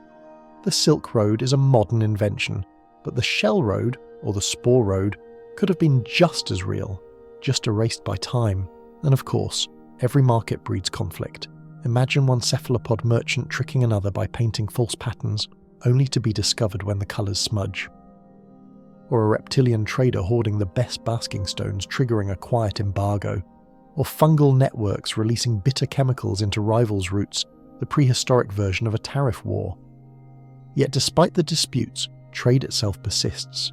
It always does. The desire to connect, to swap, to acquire what you lack and share what you have is as old as life. You stand, brushing sand from your hands, and feel the pull of the currents. Maybe there were once global trade winds thick with spores, coastlines marked by shell caches, termite towers aligned to migration routes. The record is gone, washed or buried, but the possibility lingers. Civilization is not just a city, it's a network. And networks, even ancient ones, hum faintly still, like echoes in the tide. The waves hush against the rocks, lulling you with their rhythm. For a fleeting second you swear you hear a marketplace. Clicks, hums, flashes, vibrations, alive, busy, full of barter. Then it's gone, replaced by the quiet sea. You exhale, smile, and keep walking. The trade routes may have vanished, but the instinct to connect remains. Maybe that's the true currency, connection itself, flowing like tide, unbroken across time. The rocky spit gives way to a stretch of marshland, the kind that squishes under your steps and reflects every star like a wet mirror. The air is thick, almost syrupy, filled with frog-like croaks and the click of insects. You pause here, letting the sounds wash over you, because this is where conflict would have lived. Not war, at least not in the human sense. If Earth's first civilization wasn't human, their disputes might have played out very differently, less about steel and blood, more about patience, pressure, and persuasion. You can almost hear it already. The hum of rival colonies, the flash of rival octopuses, the hiss of rival reptiles stretched across a sun-baked terrace. Start with the reptiles. Imagine a basking plaza where two clans gather, both wanting the same warm slab. In human history, this would be the perfect setting for spears and duels, but cold-blooded creatures conserve energy above all. So instead of violence, disputes are solved by posture, the grand arch of a neck, the deliberate spread of a frill, the unwavering stillness that says, "I can bask longer than you." Conflict becomes a test of patience, a staring contest under the sun. Loser leaves not because he's dead, but because he overheated. Historians still argue whether dominance displays count as true alternatives to war, but reptiles have already perfected this form of low-cost conflict management. Out in the lagoon, octopuses spar with light. Two rivals meet in a reef passage, their mantles flaring with patterns like dueling neon signs. One ripples a warning stripe, the other counters with a dizzying strobe. For hours they volley designs, warnings, insults, even imitations of predators meant to scare the other. Whoever runs out of patterns first slinks away, embarrassed but alive. A quirky tidbit from modern biology. Octopuses sometimes mimic not just other species but even other octopuses, turning an opponent's moves back against them. Imagine that scaled into diplomacy, conflict as improv theatre, each side out-arting the other until the crowd decides the winner. The insects, of course, are louder. Termite and ant civilizations already wage wars in our world, with armies clashing and casualties in the thousands. But what if their cities evolved a preference for deterrence over destruction? Maybe instead of mass slaughter, rival colonies battle with synchronized drumming, pounding abdomens against hollow walls until the ground itself shakes. The loudest, most coordinated rhythm wins control of disputed territory. Imagine walking across this marshland and hearing two colonies battling through percussion, the earth vibrating with their contest. No corpses, just a thunderous concert that fades when one side admits defeat. Bonus, every war is also a music festival, merch stands included. Beneath your feet, the fungal networks wage subtler battles. They don't clash directly. They outcompete chemically. One network releases toxins into the soil, another counters with neutralizing compounds. Back and forth, like a chemical chess game. The winner eventually monopolizes a patch of forest. But unlike human conquest, the loser isn't always destroyed. Sometimes it retreats, coiling itself deeper underground, waiting for seasons to shift. A kind of détente written in enzymes. You realize, standing here, that the idea of scorched earth warfare might be uniquely human. Fungal civilizations play the long game, surrendering today to win in 50 years. You let your mind wander farther. How would treaties look among these civilizations? A reptilian truce might be marked by both sides sharing the same basking slab, their bodies touching just enough to demonstrate trust. Octopus treaties could be color-coded, two patterns woven together into a shared display, performed every season to reaffirm peace. Insect alliances might be celebrated by interlacing tunnels, so air flows from one colony to another, a literal breath of union. And fungal treaties? Simple, they let their hyphae intertwine, a handshake that lasts decades. A mainstream historical fact lingers here. The earliest evidence of human conflict goes back at least 10,000 years, with skeletons showing signs of battle at a site in Sudan called Jebel Sahaba. But even then, scholars debate whether it was war, massacre, or a series of skirmishes. Historians still argue whether organised war is a necessity of civilization or a tragic accident of ours. You glance at the marshland, the glowing water, the chorus of frogs, and wonder, maybe war isn't inevitable. Maybe the first civilizations on Earth figured out how to manage disputes without ever sharpening a blade. Of course, there's always the chance of rebellion. You imagine a termite colony where younger builders decide they've had enough of the elders' endless tunnel zoning laws. Do they storm the towers? No, they simply start drumming louder, faster, creating rhythms that drown out the elders' authority. It's revolution as remix, the old anthem replaced by a new beat. Or perhaps an octopus collective splits, one faction flashing colours too radical for the conservatives to tolerate. Instead of civil war, they drift away, founding a new reef city with their own palette of myths. Separation, not annihilation. The marshland hums with life as you walk. Dragonflies skim the water, frogs croak like bass notes, insects trill their steady rhythm. It feels less like a battlefield and more like a parliament, an ecosystem of negotiations, arguments, rivalries, but rarely outright destruction. For a sleepy moment, you imagine if humanity had followed that path, if our conflicts were solved with colour duels, rhythm battles, and patience games under the sun. No trenches, no mushroom clouds, just long, dramatic staring contests and percussion rivalries. The world would be noisier, stranger, but far more alive. You breathe deep, tasting the damp night air. Maybe war as we know it is an exception, not a rule. Maybe the first civilizations were wiser, choosing harmony over annihilation, subtle dominance over slaughter, and maybe the marsh still remembers, humming its old lessons softly to anyone willing to listen. You follow the marsh until the ground firms beneath your feet, and as your steps quiet, another question rises with the mist. How do these neighbours learn? Not hunt or breed or build, but learn, test, revise, remember, without a single numeral scribbled on clay. You look back toward the basking terraces and the chromatic councils and realise you've been strolling through laboratories all night.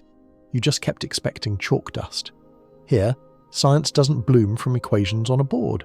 It grows from patterns, rehearsed until they reveal their rules. Start on the warm stones where reptilian bodies once lined up like living thermometers. Picture a university plaza tiled with rocks of slightly different colour, density and angle.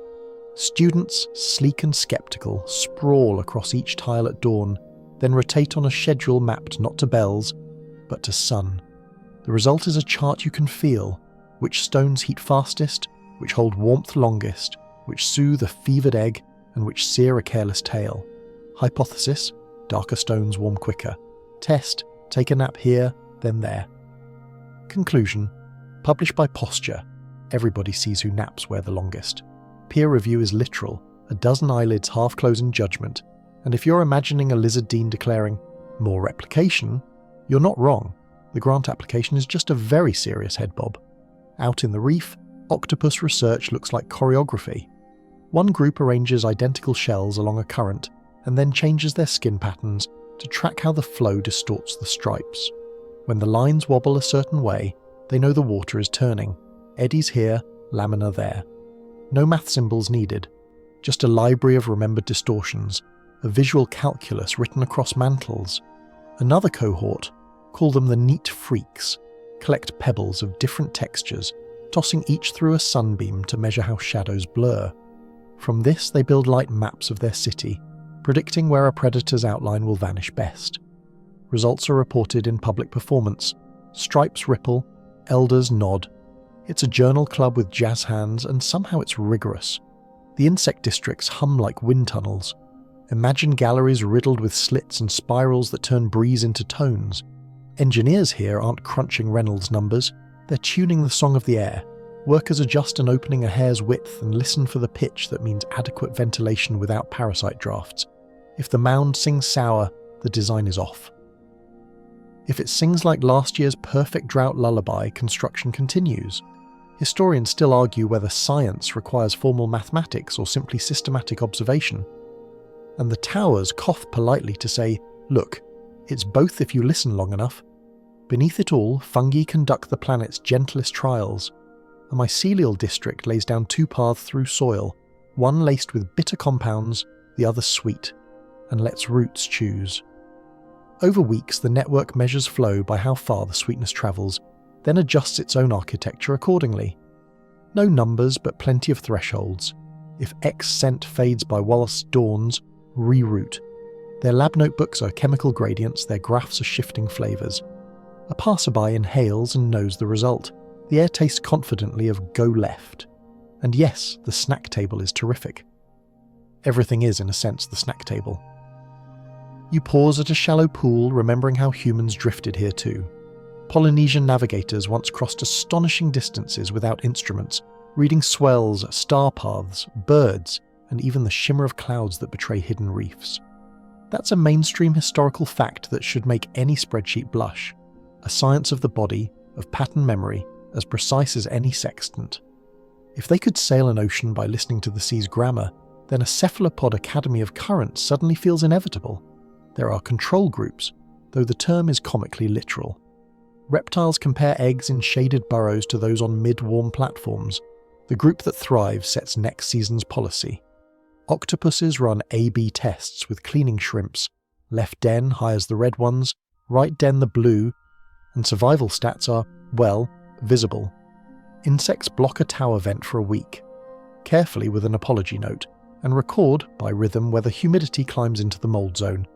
Fungal labs build chemical mazes where nutrients hide behind bitter gates. The path that yields a stable harvest becomes the new sewer plan. You're watching protocols evolve without a single variable written down, yet the logic is crisp enough to taste. Training the next generation turns knowledge into ritual. On the terraces, hatchlings are rolled gently from cool to warm and back again until they know a safe gradient the way you know your favourite pillow's cool side. In the reef, juveniles play with shells the way human kids play with blocks, learning balance and flow by knocking down their own carefully stacked arches. Apprentice insects practice drumming codes until they can sink 5 towers at once. Graduation is when the whole mound purrs like a contented cat. Yes, the valedictorian gets the fancy resin bead.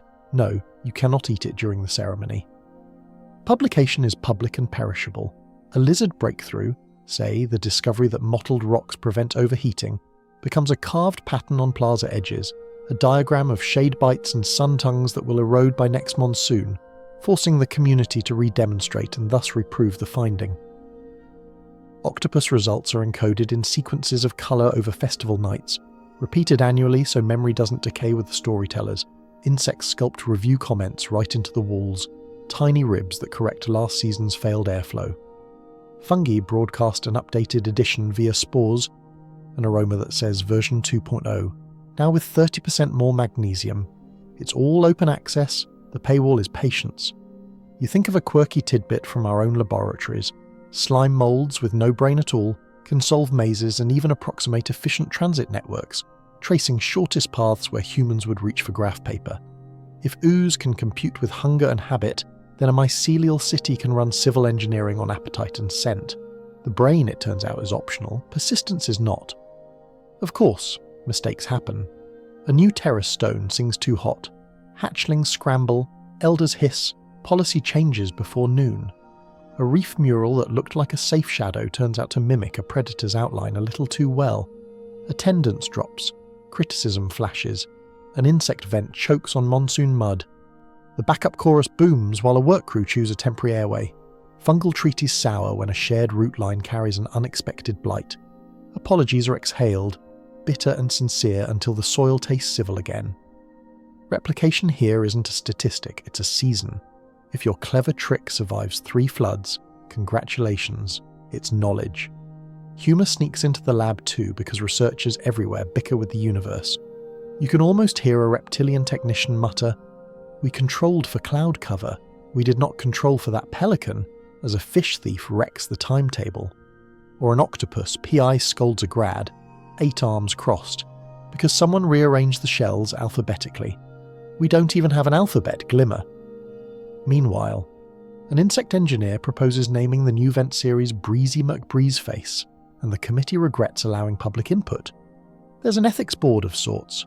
Reptiles forbid experiments that overheat eggs beyond a certain breath count. Cephalopods outlaw colour sequences known to trigger panic. Those are classified, flashable only in dire warning. Insects refuse designs that block emergency exits. Full stop. Fungi limit toxin trials to seasons when partner plants can recover. Science isn't just how you learn, it's how you agree to learn, and how you promise to stop when the learning hurts more than it helps. What's missing, you realise, isn't rigour. It's symbols. No plus signs, no sigma, no integrals. But the absence doesn't feel like a lack. It feels like a style choice, like composing a symphony by ear rather than by staff. Their constants are stones, currents, winds and flavours. Their variables are seasons and moons. In another life, maybe you'd envy that. No midnight panic over a busted equation, just a sunrise test on a slightly cooler slab. And then a nap. Naps are heavily cited. The path bends toward the reef glow and the low purr of vents, and you feel a drowsy certainty settle in. Science is older than math the way walking is older than dance. Numbers are a gorgeous costume we put on later. The first steps were taken by skin and ear and tongue, by patience and practice, by communities repeating patterns until the world finally answered back. The path drifts inland again, soft soil underfoot scattered with roots and the faint perfume of blossoms. The night hums low, steady, and in that hush, another question takes root. If civilization began without us, who did the domesticating? Humans tamed wolves, cattle, wheat. But what if earlier minds bent the world differently? What if reptiles, cephalopods, insects, even fungi sculpted other species into companions? You press your palm against a tree trunk, half expecting it to answer back, because here, domestication doesn't always mean a leash. Sometimes it means surrendering the leash altogether. On the reptilian terraces, domestication would have leaned toward temperature management. Imagine clans coaxing certain lizards to live near plazas not as food, but as heaters. Crocodilians today guard nests with surprising dedication. Extend that trait, and you have whole districts where watch crocs ensure communal safety, their loyalty traded for the best basking spots. Smaller reptiles might be bred for colour like living jewellery, tail rings that shimmer as clan symbols. Instead of herding goats, they're cultivating fashion, a slow, shimmering art you wear on your shoulder. Historians still argue whether control defines domestication, but here it's as much about mutualism. Reptiles guarding eggs in return for status and space. Out in the reef, cephalopods prefer partnerships. Picture a council den lined with carefully tended cleaner shrimp, each one rewarded with scraps for keeping residents parasite-free. That's not livestock, it's healthcare. Cuttlefish might farm algae colonies that glow, spreading them across walls for light at night. Squids might herd schools of tiny fish the way humans once herded sheep, guiding them through reef corridors so they arrive plump and predictable at harvest time. A quirky tidbit: in the present day, groupers and moray eels sometimes hunt together, each using its strengths in tandem. If fish already cooperate across species lines, why wouldn't octopuses expand that into full domestication? Contracts written not in ink but in instinct. The insect towers buzz with agriculture more complex than anything Mesopotamia dreamed. Termites today already cultivate fungi, carefully tending humidity to keep their fungal gardens alive. Scale that up into intentional breeding, and you get strains optimized for flavour, heat resistance, or medicinal properties. Ants might herd aphids not just for honeydew, but for chemical compounds traded with neighbouring colonies. Picture a bustling market where resin, wax and pheromone-rich aphid milk are as valuable as grain. And just for humour's sake, imagine a teenage ant sneaking off with a forbidden aphid because dad said no pets. You can almost hear the scolding, we already have 3 aphids at home. Fungi, of course, flip the script. They don't domesticate plants, they enlist them. In this vision, forests are the herds, roots the leashes. Mycelial networks fine-tune which trees thrive, guiding groves towards species that provide the best sugars in return.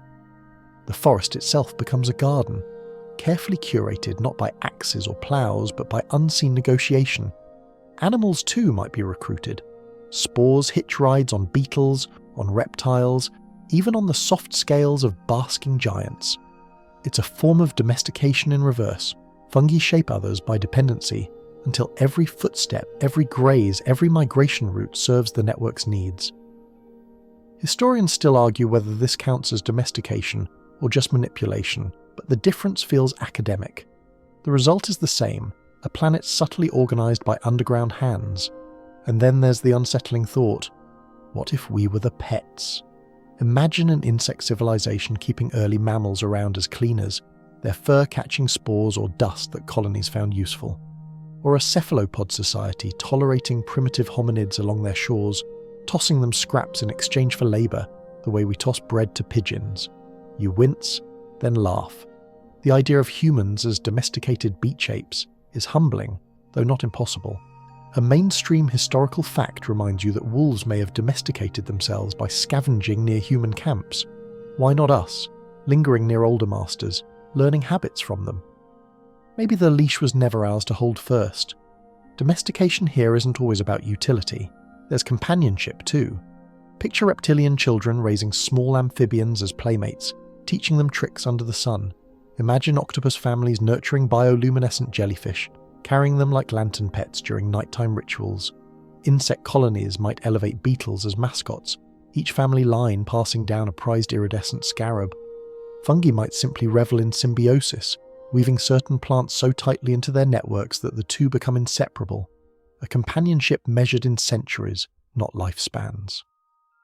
The marsh air shifts cool, and you imagine entire lineages of domesticated species now extinct, their bones long dissolved, their roles unrecorded, a reptile's favourite basking companion, an octopus's trained jelly, a termite's prize fungus, all gone, erased by time, yet their absence doesn't erase the pattern. The urge to tame, to partner, to mould the world around intelligence is not uniquely human. It's a thread that might run back far deeper, lost in eras without names. You step over a root, brushing against a spray of spores and smile faintly. Perhaps domestication wasn't always conquest. Perhaps it was sometimes care, mutual bonds, messy but enduring. Maybe the first civilizations didn't invent the farm or the kennel, but they did invent the idea of belonging, of shaping life in tandem. And maybe, if you listen closely, the forest still remembers. The forest thickens as you walk, the air heavy with damp leaves and the smell of soil that feels more alive than the trees themselves. A breeze rustles overhead, and you notice how the canopy seems patched together, some sections lush, others sparse, like a quilt frayed in places. It hits you then. If civilizations existed before us, they didn't just rise in isolation. They changed their planet just as we have. Maybe not with smokestacks and freeways, but with quieter strokes, shifts in species, subtle tweaks in climate, extinctions whispered instead of shouted. The Earth remembers, though sometimes only in scars you'd miss if you weren't looking closely. Start with reptiles. Imagine basking terraces scaled up across coastlines, stones cleared for plazas, wetlands reshaped into communal nurseries. Every egg they saved meant fewer marsh plants, fewer insects, fewer amphibians. Entire food chains bent under the weight of scaled planning. Historians still argue whether altering habitats counts as environmental engineering, but if reptiles levelled hills for basking or dug massive communal burrows, those choices left ripples. Erosion where there wasn't before, sediment slides into rivers, small extinctions quietly ticking upward. Now turn to the cephalopods. They might not have built smokestacks, but they built reefs, massive shell constructions and coral fortresses. Too much building and the balance tips. Reefs grow dense, currents shift, sandbars collapse. Imagine octopus cities flourishing, but their very construction shading out delicate seagrasses that fed herbivorous fish. One city thrives, but a dozen species vanish. A quirky tidbit from our own time. Parrotfish play a crucial role in keeping coral reefs alive by grazing algae. Remove them, and reefs collapse. What if ancient cephalopods, in their pride, accidentally disrupted that balance? Whole coastlines could have suffered, not because of malice, but because of bad zoning laws underwater. The insect's impact might have been even louder. If termites today can alter savannas with their mounds, imagine what an insect metropolis spanning miles could do. Towers that redirect wind, vent steam, and farm fungi at industrial scales. Grasslands shift into fungal farms, rivers rerouted by soil shifted into fortifications. The result? Forest replaced with monocultures, diversity trimmed down to what fed the colonies. Our own history offers a mirror. By 5,000 years ago, human agriculture had already triggered soil exhaustion and localized climate shifts. Multiply termite ambition by geologic time, and you can almost hear the forests groaning under their careful but relentless edits. Fungi, though, they play the long game. Networks that spanned hundreds of acres might have subtly steered entire ecosystems. One species of tree gets favoured, another withers. A grove flourishes for centuries, but the diversity vanishes. If fungi directed these edits on a massive scale, they could have shaped regional climates by changing how forests absorbed carbon. Historians still argue whether the Paleocene-Eocene thermal maximum, 56 million years ago, was purely volcanic, or whether some biological driver amplified it. A fungal civilization gone too far with its forest sculpting? Maybe. You pause in a clearing where tree trunks gleam pale under the moon. Imagine if this patch once hosted a reptilian capital, its stones heating and cooling, creating microclimates that altered rainfall. Or maybe it was a fungal orchard, trees nudged to grow only one way, their ghosts still lingering in their oddly uniform spacing. Time erases structures, but not always patterns. You feel like you're trespassing through abandoned blueprints. And then comes the big, sobering thought: extinction. Every civilization risks it, not just through outside catastrophe, but through its own success. Humans have already nudged thousands of species toward the brink. But what if reptilian terrace builders eliminated whole amphibian lineages? What if octopus architects outcompeted too many reef creatures, or insect farmers triggered collapses in their fungal supply? A quirky fact: more than 99% of species that ever lived on Earth are extinct. We like to assume it's just natural selection. But what if some of those disappearances weren't random at all, but collateral damage from civilizations long gone? You walk slowly, imagining a prehistoric debate in a reptilian council. One elder warning that their basking terraces are warming streams too much, another dismissing it as paranoia. Or a cephalopod philosopher flashing warnings about collapsing fish stocks, ignored until the shoals vanish. Or termite politicians drumming slogans about expansion while mold creeps through neglected farms. Sound familiar? The echo is unsettling, almost comical. Different bodies, same short-sightedness.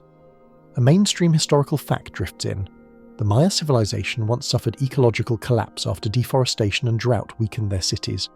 They weren't the first, and won't be the last to stumble on the limits of their environment. Maybe that lesson was written, erased, and rewritten long before us by beings who lacked fire but still had ambition. Historians still argue whether collapse is inevitable, or just one possible fork in the road. Looking around this forest, you wonder if Earth has watched this cycle repeat for eons. You duck under a low branch, spores catching in your hair like glitter. It makes you think about legacy. Humans will leave plastics, nuclear isotopes, and skyscraper skeletons as our geological calling card. But earlier civilizations may have left subtler traces: a gap in the fossil record, a spike in carbon isotopes, a layer of strangely uniform sediment. Maybe we've already mistaken their fingerprints for natural events. Maybe their climate toll has been folded into geology so thoroughly we'll never tell. The forest exhales around you, and for a drowsy instant you imagine the earth herself as a weary landlord. She's seen tenants come and go, scaled, shelled, fungal, and finally human, each repainting the walls, each leaving stains behind. And through it all, she just sighs, takes the keys back and waits for the next species to move in. The trees thin into a stony terrace where the hillside has slumped away, exposing a cross-section of time like a cake someone sliced and forgot to frost. Bands of tan, grey, rust and charcoal run shoulder to shoulder, each stripe a season, a flood, a long nap in geology's calendar. You stand there, palms dusty, and ask the question you've been circling all night. If the first civilization wasn't ours, what on earth, literally, could still show it? Not statues or laptops. Those are confetti after a few thousand years. You're hunting for the shy clues, the kinds that hide in chemistry and texture, the whispers rock keeps when rock is feeling generous. You kneel to the lowest band and imagine it as a shoreline from 100 million years ago, crowded with the bustle of scaled administrators and colour-flashing scholars. What would they leave that stone could remember? Start with chemistry. Our own age has already scribbled a signature in the strata, a sudden bloom of odd stuff: aluminum alloys, concrete shards, plastiglomerate, yes, melted plastic fused with sand into accidental rock, and a mid-20th century bomb pulse of radiocarbon in tree rings. That's a mainstream historical fact, neat as a ruler. Nuclear tests stamped a dateline into wood and sediment. If someone sifted future cliffs, they'd point and say, "Here, this is when those chatty apes went industrial."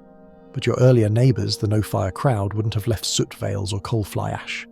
Their signature would skew subtler. Think isotopes. A sudden wiggle in carbon ratios, D13C dipping fast, nitrogen spiking where compost ran hot for centuries, sulfur behaving oddly in black shales from anoxic bays engineered, gently, by cephalopod breakwaters. Historians still argue whether a dramatic ancient carbon excursion, like the one at the Paleocene-Eocene thermal maximum, is purely volcanic burp and methane sneeze, or whether biological tinkering could ever amplify it. You don't need to pick a side. You only need to learn to read wiggles like margin notes. You brush at a darker seam, silt crowded with broken shells. To a field geologist, that might be a storm deposit. A tempest tossed a shell heap onto a beach. The end. But if a reef city kept house with decorator crabs and mosaic walls, a collapsed district might fossilize as a suspiciously sorted coquina. Certain shell sizes clustered, unusual angular fragments set like tile. A geometry storms don't love to make. Storms are messy. Cities have habits. It's the habit you're sniffing for. Also, yes, you're aware you just admitted to sniffing a cliff. It smells like damp library for the record. Tool marks. What about those? Humans leave neat helical striations in drilled cores, sawtooth chatter in cut stone. A non-human toolkit might carve differently. Octopus saws of abrasive gels and shell scrapers could leave satin-polished grooves with no steel's telltale chatter.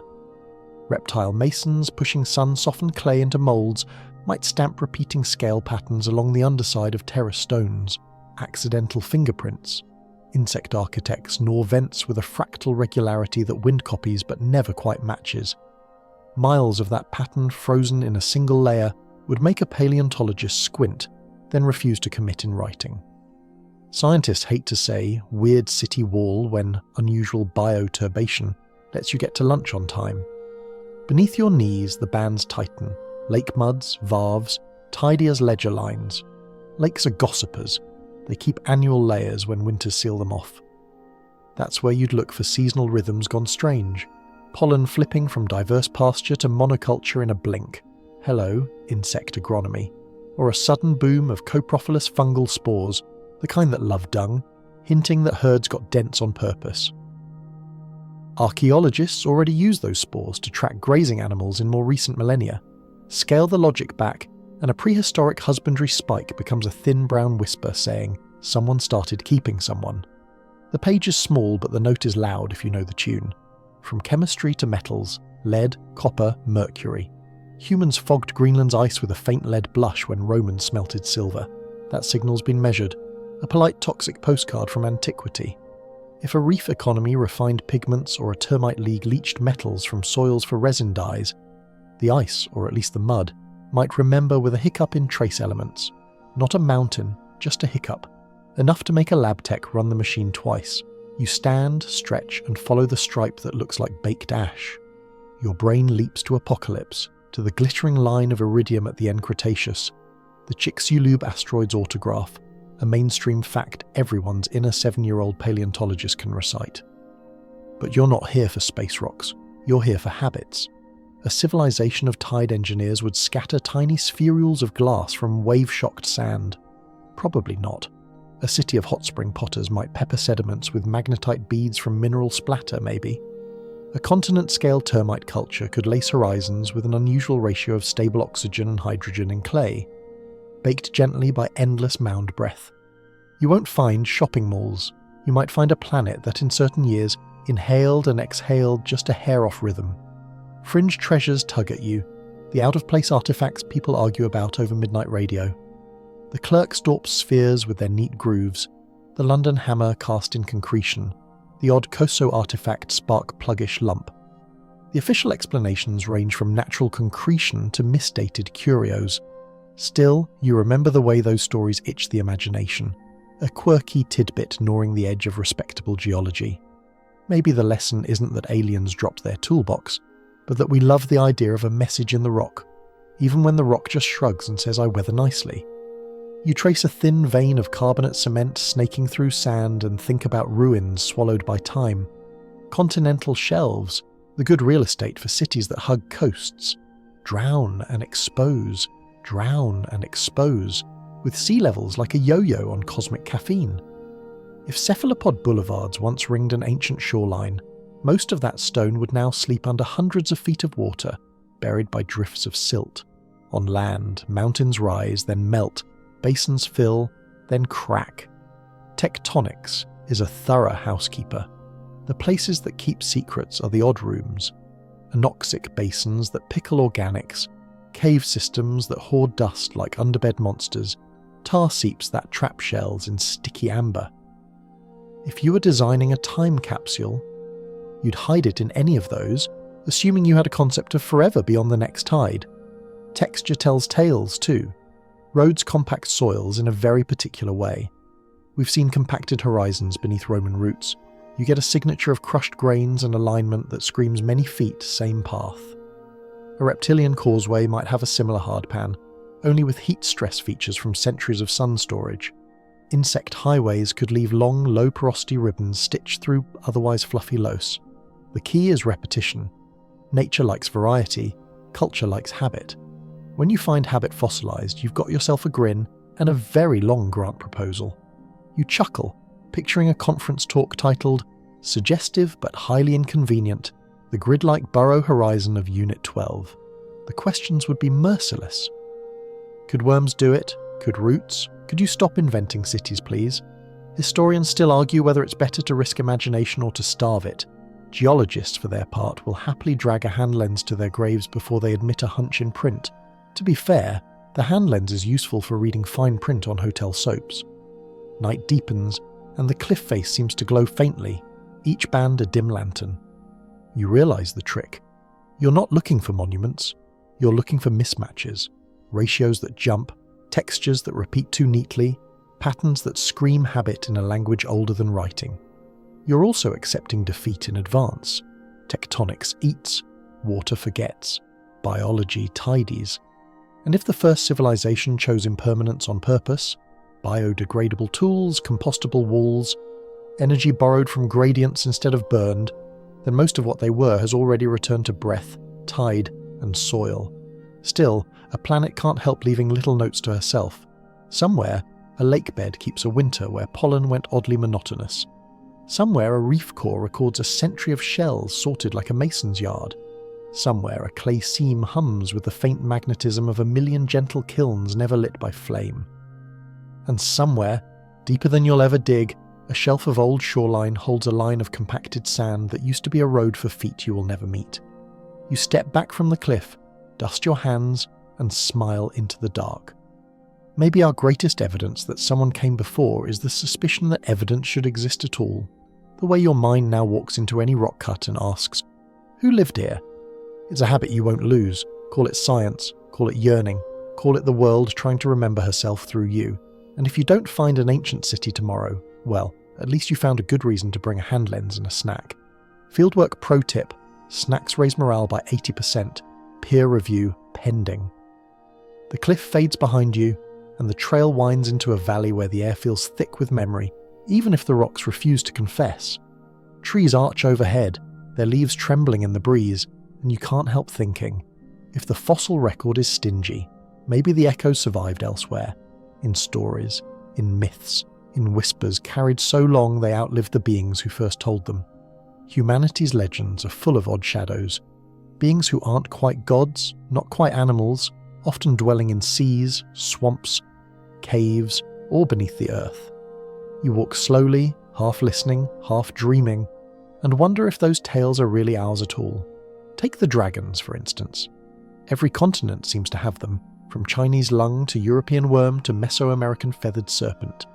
Historians still argue whether dragons are just exaggerated crocodiles, fossil misinterpretations, or psychological archetypes.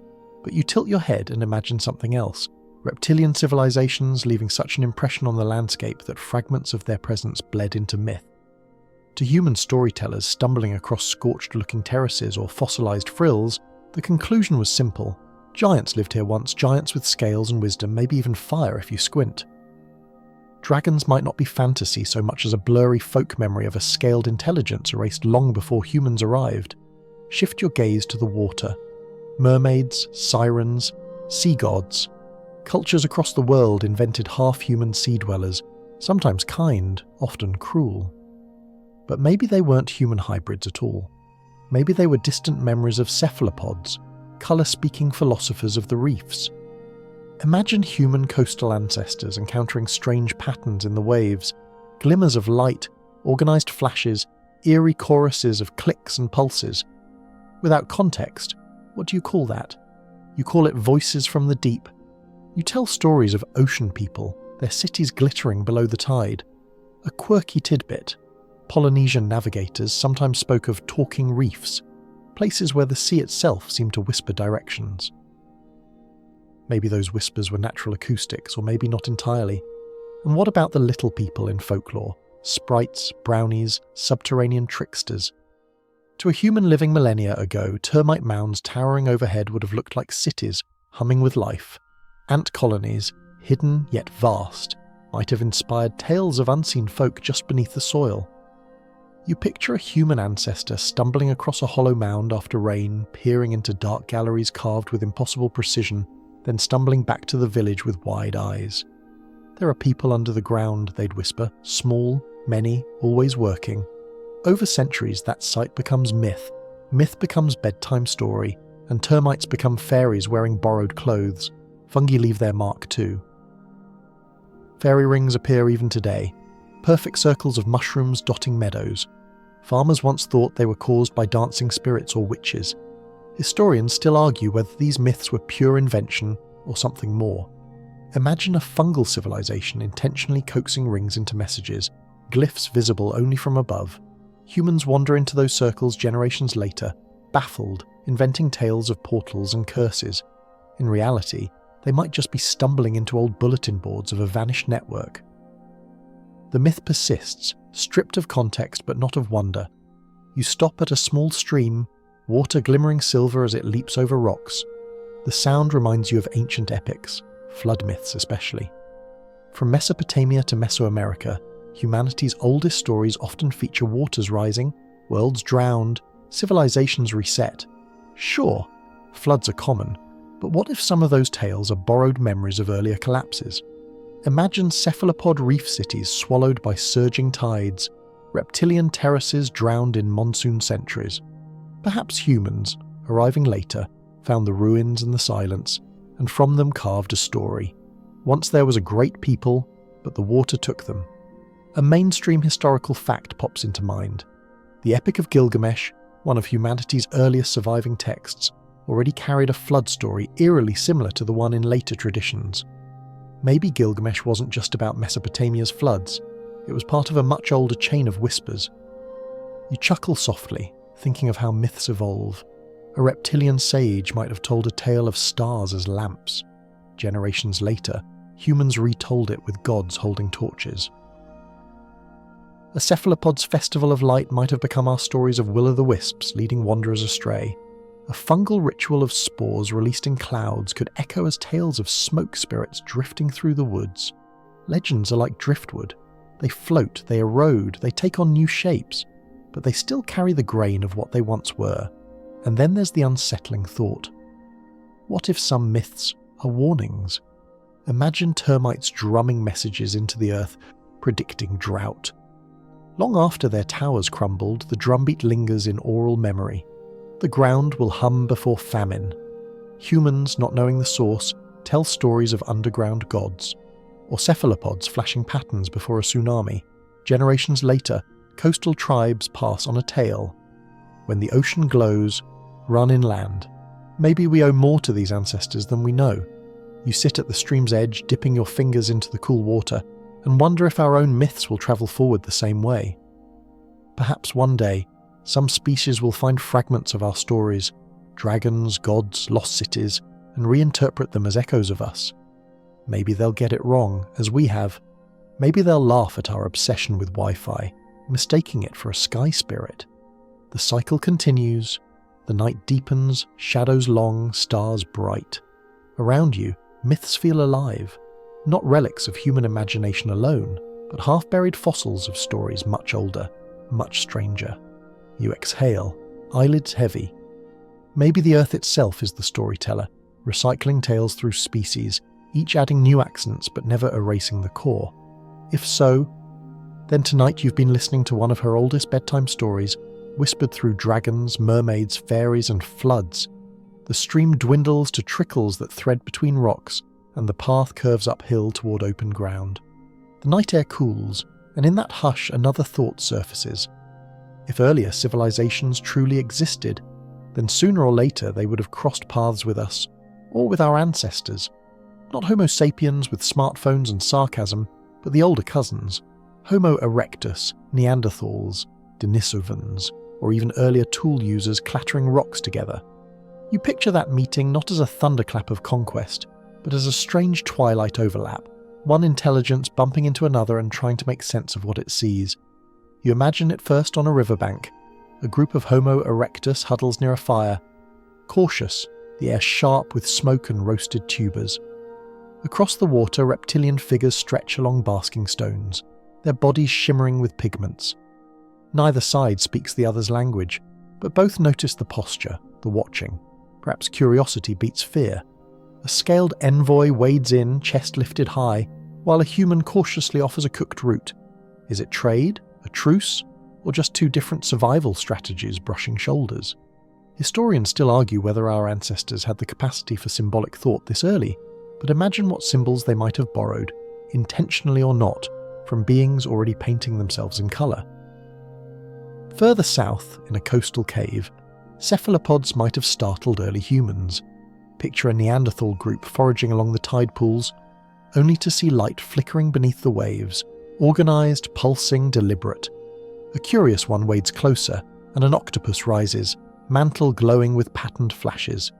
To the Neanderthal it looks like fire underwater, an impossibility. That night around the fire, the story spreads.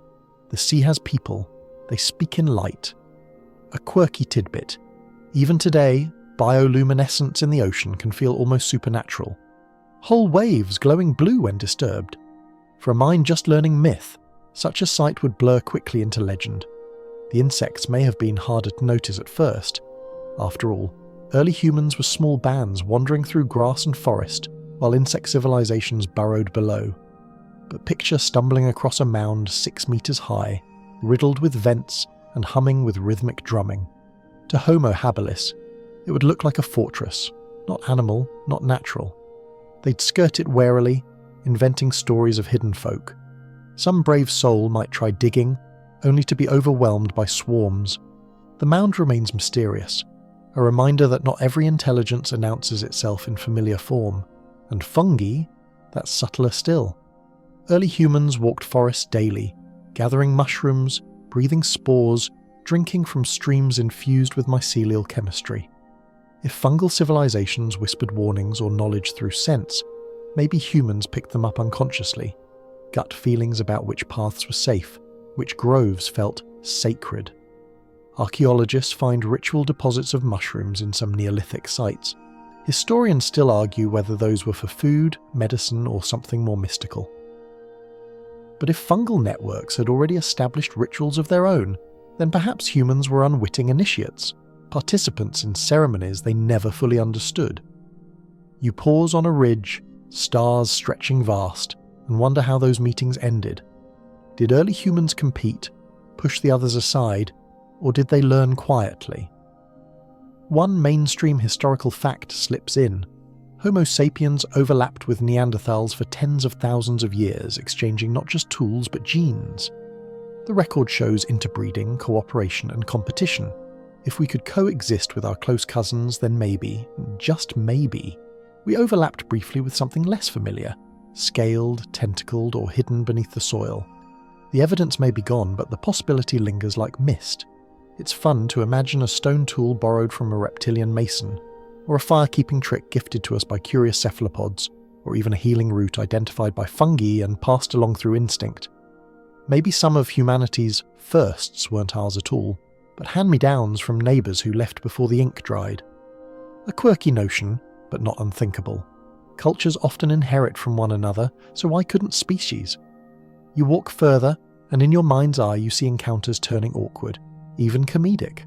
A reptile philosopher approaches a group of humans, gesturing solemnly, only for the humans to scatter because they assume he's trying to eat them. Or a curious octopus emerges onto a rocky shore, only to be pelted with stones by frightened foragers. Miscommunication is inevitable, laughter almost too easy. You can almost hear the reptile mutter, "So much for cross-species diplomacy," before sulking back into the reeds.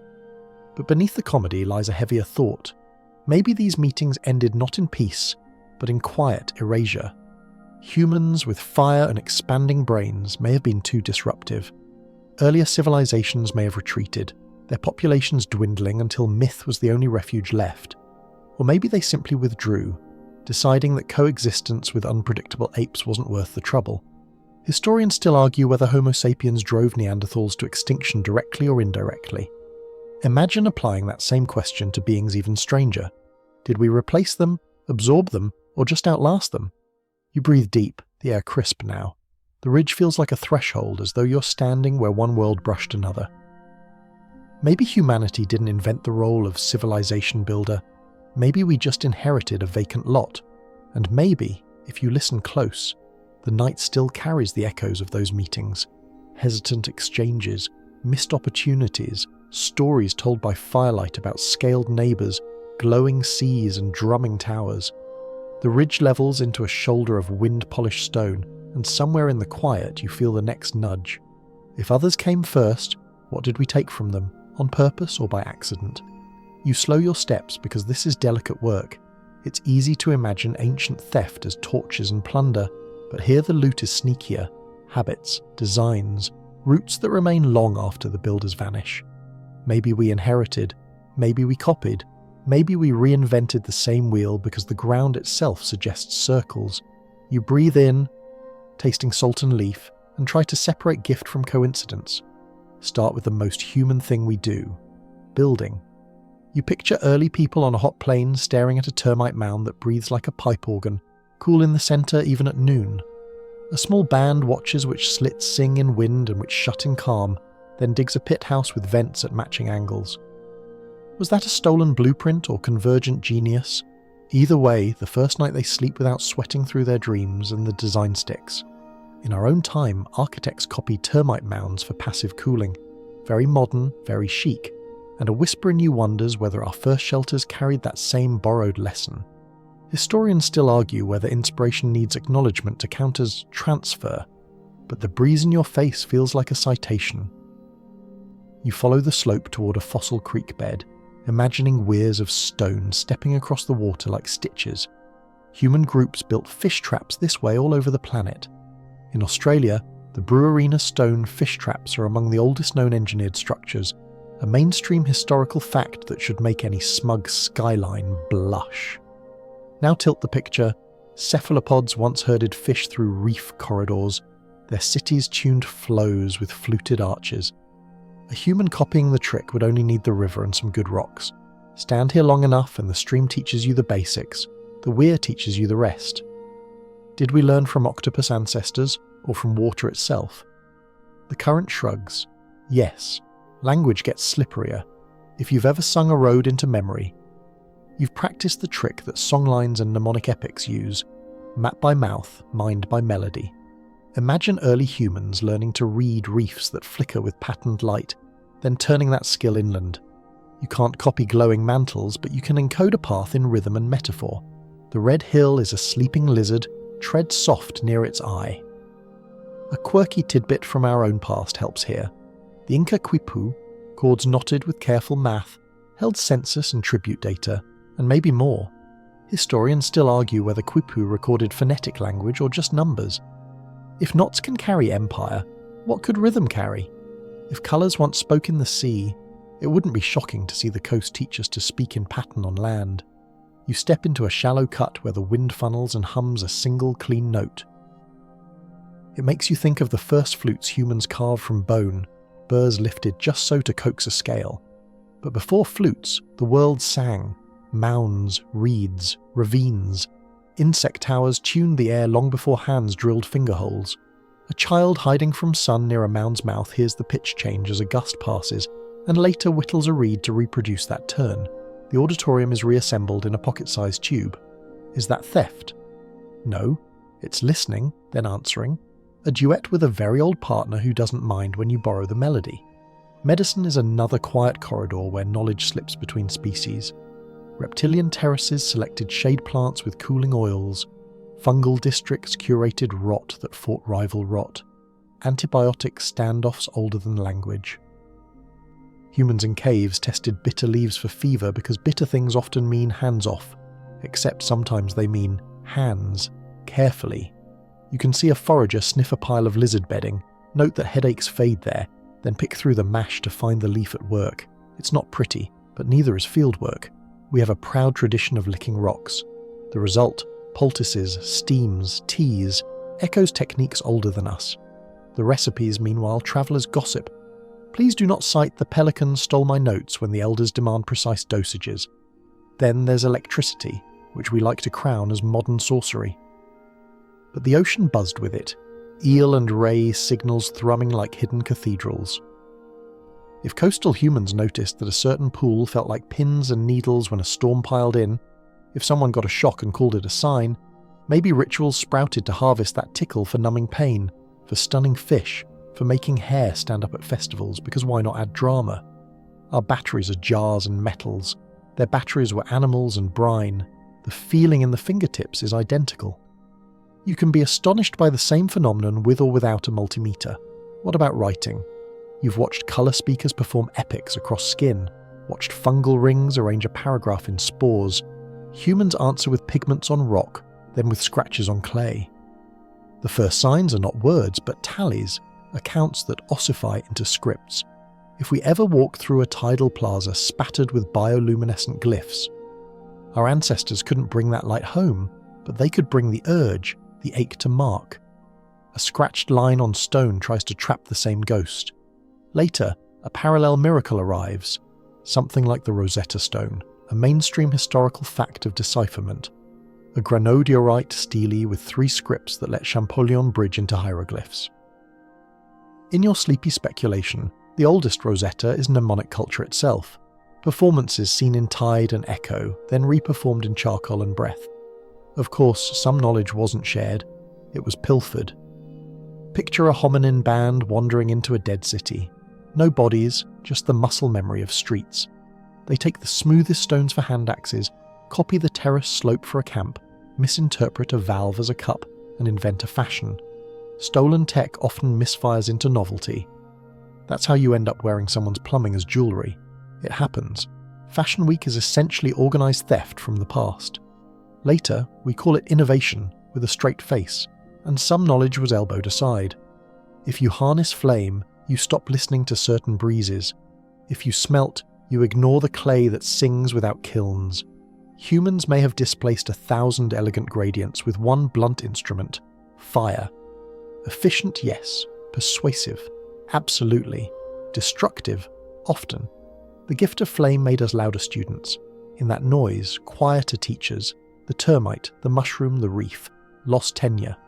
Historians still argue whether technological leaps inevitably prune alternative paths or whether cultures can sustain parallel toolkits without one bullying the rest.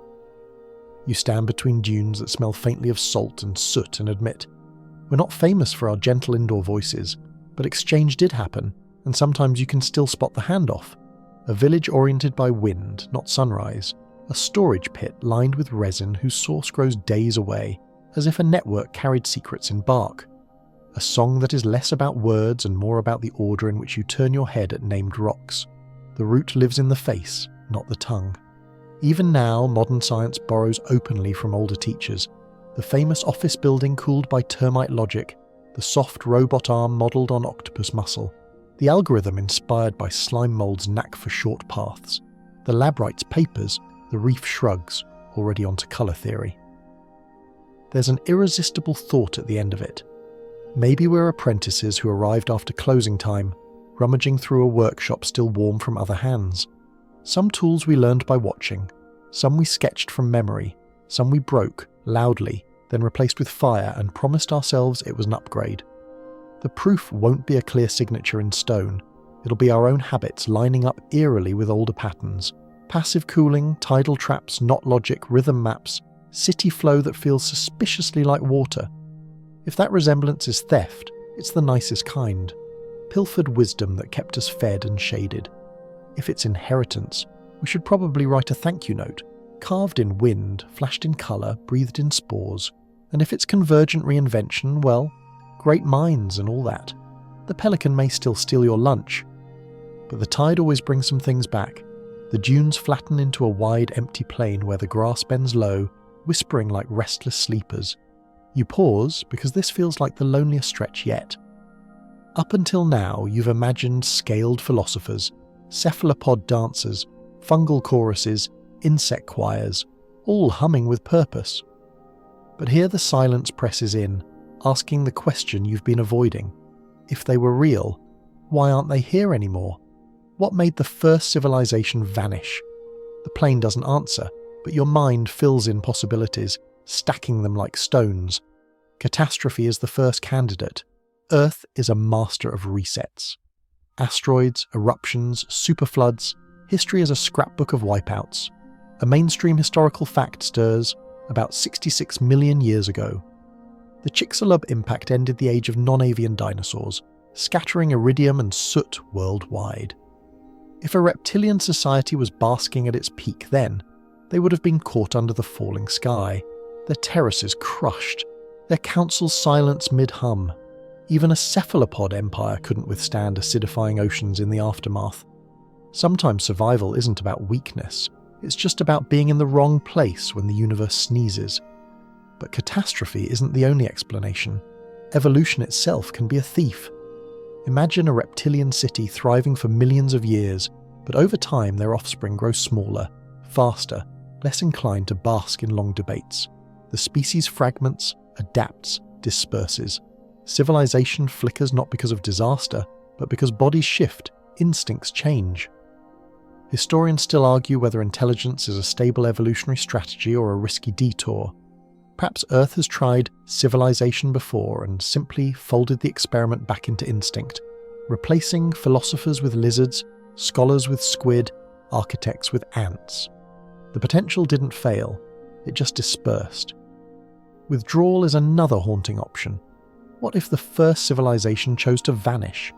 Maybe the cephalopods retreated into trenches, too deep for light and sonar, deciding the surface wasn't worth the noise. Maybe the fungi folded back into their networks, choosing anonymity over spectacle. Maybe the reptiles slid into myth deliberately, leaving only faint clues in folklore, a quirky tidbit from our own age. Coelacanths were thought extinct for 66 million years until one swam casually into a fisherman's net in 1938. Sometimes gone just means ignoring us. What if whole civilizations made that choice? Then there's collapse by success. Termite empires overfarmed their fungi, cephalopods exhausted their fish herds, reptiles stripped the marshes for basking terraces. The ecosystem buckled under the weight of ambition. Humans aren't strangers to this. We've seen civilizations crumble after deforestation, soil exhaustion or drought. The Maya, the Akkadians, even Easter Island tell versions of this story. What if Earth's first experiment with civilization ran the same loop, millennia earlier? A booming city humming with drumming towers, only to fall silent when the fungus failed. Conflict might have played a quieter role. Maybe rival species coexisted until humans arrived, unpredictable and armed with fire. You imagine small encounters where misunderstandings snowballed into displacement. Our ancestors may not have killed them outright, but competition for territory and resources would have been relentless. A reptilian population pushed inland, cephalopods driven into deeper seas, fungal rings ignored until trampled. Civilization doesn't need a final war to vanish. Sometimes all it takes is attrition, steady pressure, the slow squeeze of another species expanding without pause. And then there's time itself, the most patient eraser. Even if they weren't wiped out, civilizations have a shelf life. Ideas shift, rituals fade, buildings crumble. What lasts isn't the city, but the memory of the city, and eventually even that grows faint. You look across the plain and realize, maybe they ended not with fire or flood, but with silence. A generation that simply didn't continue the old practices, a council that never reformed, rituals forgotten. No one noticed the last festival was the last, until it was. It's strange, though, how endings echo. You picture the final moments of each. Reptiles leaving their terraces, their scales catching a last sunbeam before dispersing. Cephalopods flashing one final mural, a goodbye written in colour that vanished with the tide. Insects abandoning towers, the wind whistling through hollow vents like an elegy. Fungi retreating into sleep, their fruiting bodies withering without ceremony. No apocalypse, just exits, stage left. Historians still argue whether humanity itself is destined for the same arc. our Anthropocene signatures, plastics, carbon spikes, radioactive dust, will linger, but even they will blur. Someday another walker might stand on a plane like this, looking at faint traces of us, wondering why we vanished. Maybe they'll tell themselves the same bedtime list: catastrophe, collapse, evolution, withdrawal, time. Maybe they'll laugh nervously at the possibility that we chose to leave. The wind across the grass makes a shushing sound, like a teacher telling you to hush. You feel oddly comforted. Civilizations rise, fade, vanish. Not failures, just phases. Earth experiments, revises, starts again. Maybe ours isn't the first draft, and maybe it won't be the last. The plane exhales, and you let the thought settle. Vanishing isn't always tragedy. Sometimes it's just intermission. You keep walking until the plane folds back into low dunes and the sea reappears, breathing its old, slow breath. And it occurs to you that if we're not the first civilization, then right now might not be the dawn at all. It might be a second dawn or a 20th, or simply the next soft light after many unrecorded mornings. That doesn't make our story smaller. If anything, it makes it wider, asking you to step with a little more humility and a lot more curiosity. What does it mean to wake up in a world where brilliant neighbours may have already rehearsed the part you're playing? Maybe it means you don't have to improvise everything. You can borrow the good moves, avoid the bad ones, and try not to trip the lighting grid on your way off stage. Our role begins with how we build. You've walked through basking terraces, breathing towers, tide plazas that glow, and you can feel the design brief tugging at your sleeve. Cities should converse with sun and wind instead of arguing with them. Passive cooling like the termite mounds you admired. Heat storage stones like the reptilian plazas, avoiding the need to burn stuff just to be comfy. Tide power that hums instead of howls. Eel-friendly microgrids that run on belly rubs and shrimp pensions. Yes, the utility bill reads kilowatt hours, 0, belly rubs, 3, please tip your eel. We already do some of this. Architects copy mounds, engineers learn from reefs. But the second dawn asks for scale. Not a showcase building here or a cute pilot there. A whole urban grammar of gradients, a city that adjusts itself the way a cuttlefish adjusts colour. Quietly, constantly, beautifully. Then there's how we disagree. You stood in that marsh and heard percussion wars that ended with rhythms, not ruins. Imagine resurrecting some of that on human terms. Conflict diverted into ritualized contests that test stamina, wit, and style rather than appetite for catastrophe. Nuclear staring contests, maximum poker face, minimal fallout. It sounds fanciful until you remember that states already compete through sport, prestige, and narrative. Historians still argue whether symbolic spectacles like the ancient Olympic Games actually reduced violence, or just paused it. But the impulse is there. We long to win without wrecking everything. Perhaps the second dawn is 1,000 new, honest ways to let off steam without lighting the fuse. Memory matters too. The first dawns you imagined didn't cling to permanence, they trusted rehearsal. Still, they probably left fail-safes, repeating festivals, carved habits, little geologic notes. We can do both. Living libraries and stubborn ones. Keep the festivals, songs, dances, colour epics that carry roots and recipes, and also plant a handful of deliberate time capsules readable by any future mind. Simple isotopic flags and glass beads fused into cave walls. Pigment layers in lake sediments that say, "We were here, our math is in the ratios, our warnings too." This isn't morbid, it's neighbourly. A mainstream historical fact comes to mind. In 1968, Apollo 8's Earthrise photograph showed our blue home lifting over the lunar horizon, an image that helped seed modern environmentalism. Another, in 1987, countries signed the Montreal Protocol and actually dialed back chemicals eating our ozone, and the whole began healing. Those are proof we can write a helpful headline for the future instead of a cautionary footnote. Communication across kinds might be our boldest task. If the first civilization spoke in colour and rhythm and chemistry, then becoming literate in non-human languages isn't a hobby, it's citizenship. That means sensors that read reef chatter without deafening whales, algorithms that translate insect drumming into airflow policy, ethics boards that slow us down before we torch a deep-sea neighbourhood we don't understand. It also means asking permission, even when we think we don't need it, because the second dawn should be politer than the first afternoon of fire. A quirky tidbit. In 1977, we launched the Voyager Golden Records, Music, Greetings and Whale Song, Into the Dark, a mixtape for whoever's out there. Maybe the next edition needs tide patterns and termite corrals, because if we're serious about being not first, our diplomacy begins at home. Science too can expand without abandoning its hard-won rigour. Keep calculus, love it, marry it, then invite flow logic back to the party. Slime mould routing for public transport, reef acoustics for safer harbours, fungal trials for regenerative agriculture. We don't have to choose between numbers and patterns. The earlier dawns thrived on embodied experiments. We thrive on symbols. The second dawn thrives on both. And when something breaks, as it will, we can fail the way the terraces failed. Publicly, gently, repairably. Not a smoking crater, but a mistuned vent we retune by listening. There's also the small matter of how we treat beings we don't fully understand. If we're not first, then treating the ocean like a dump and the soil like a doormat is not just cruel, it's rude. The deep sea is not empty, it's hush. The forest is not resource, it's library.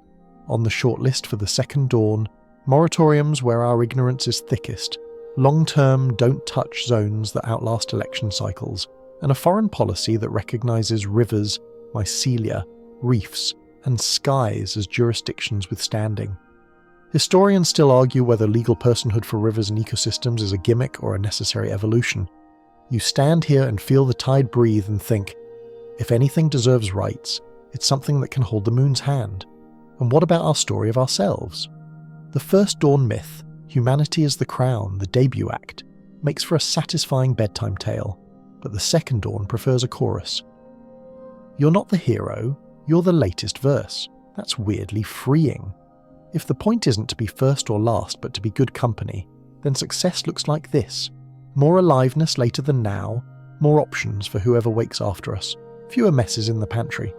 Prestige comes not from monuments, but from manners. Yes, we'll still invent things, paint things, throw parades. We might even keep a few silly HOAs to adjudicate rock sharing. Fine. Just no fines for napping on the warm slab. Some laws must be sacred. The second dawn also has room for wonder so earnest it makes your teeth ache. Keep sending messages to the dark, radio, laser, math, music. But also keep a listener at the reef edge and a translator at the mound, because the first conversation that matters may not be with aliens at Tau Ceti. It may be with the neighbours who taught us how to breathe a city without smoke. If we're lucky, we'll catch a reply in colour, in rhythm, in a taste of air that says yes. You turn toward the sound of waves and the old plaza you carried in your head, the basking steps, the eel-lit canals, the drumming towers, the living mycelial streets, fuses with the city you left at home, buses sighing at dawn, windows warming in first light, the soft public hush before the day starts making demands. In that overlap you feel the assignment land in your palms.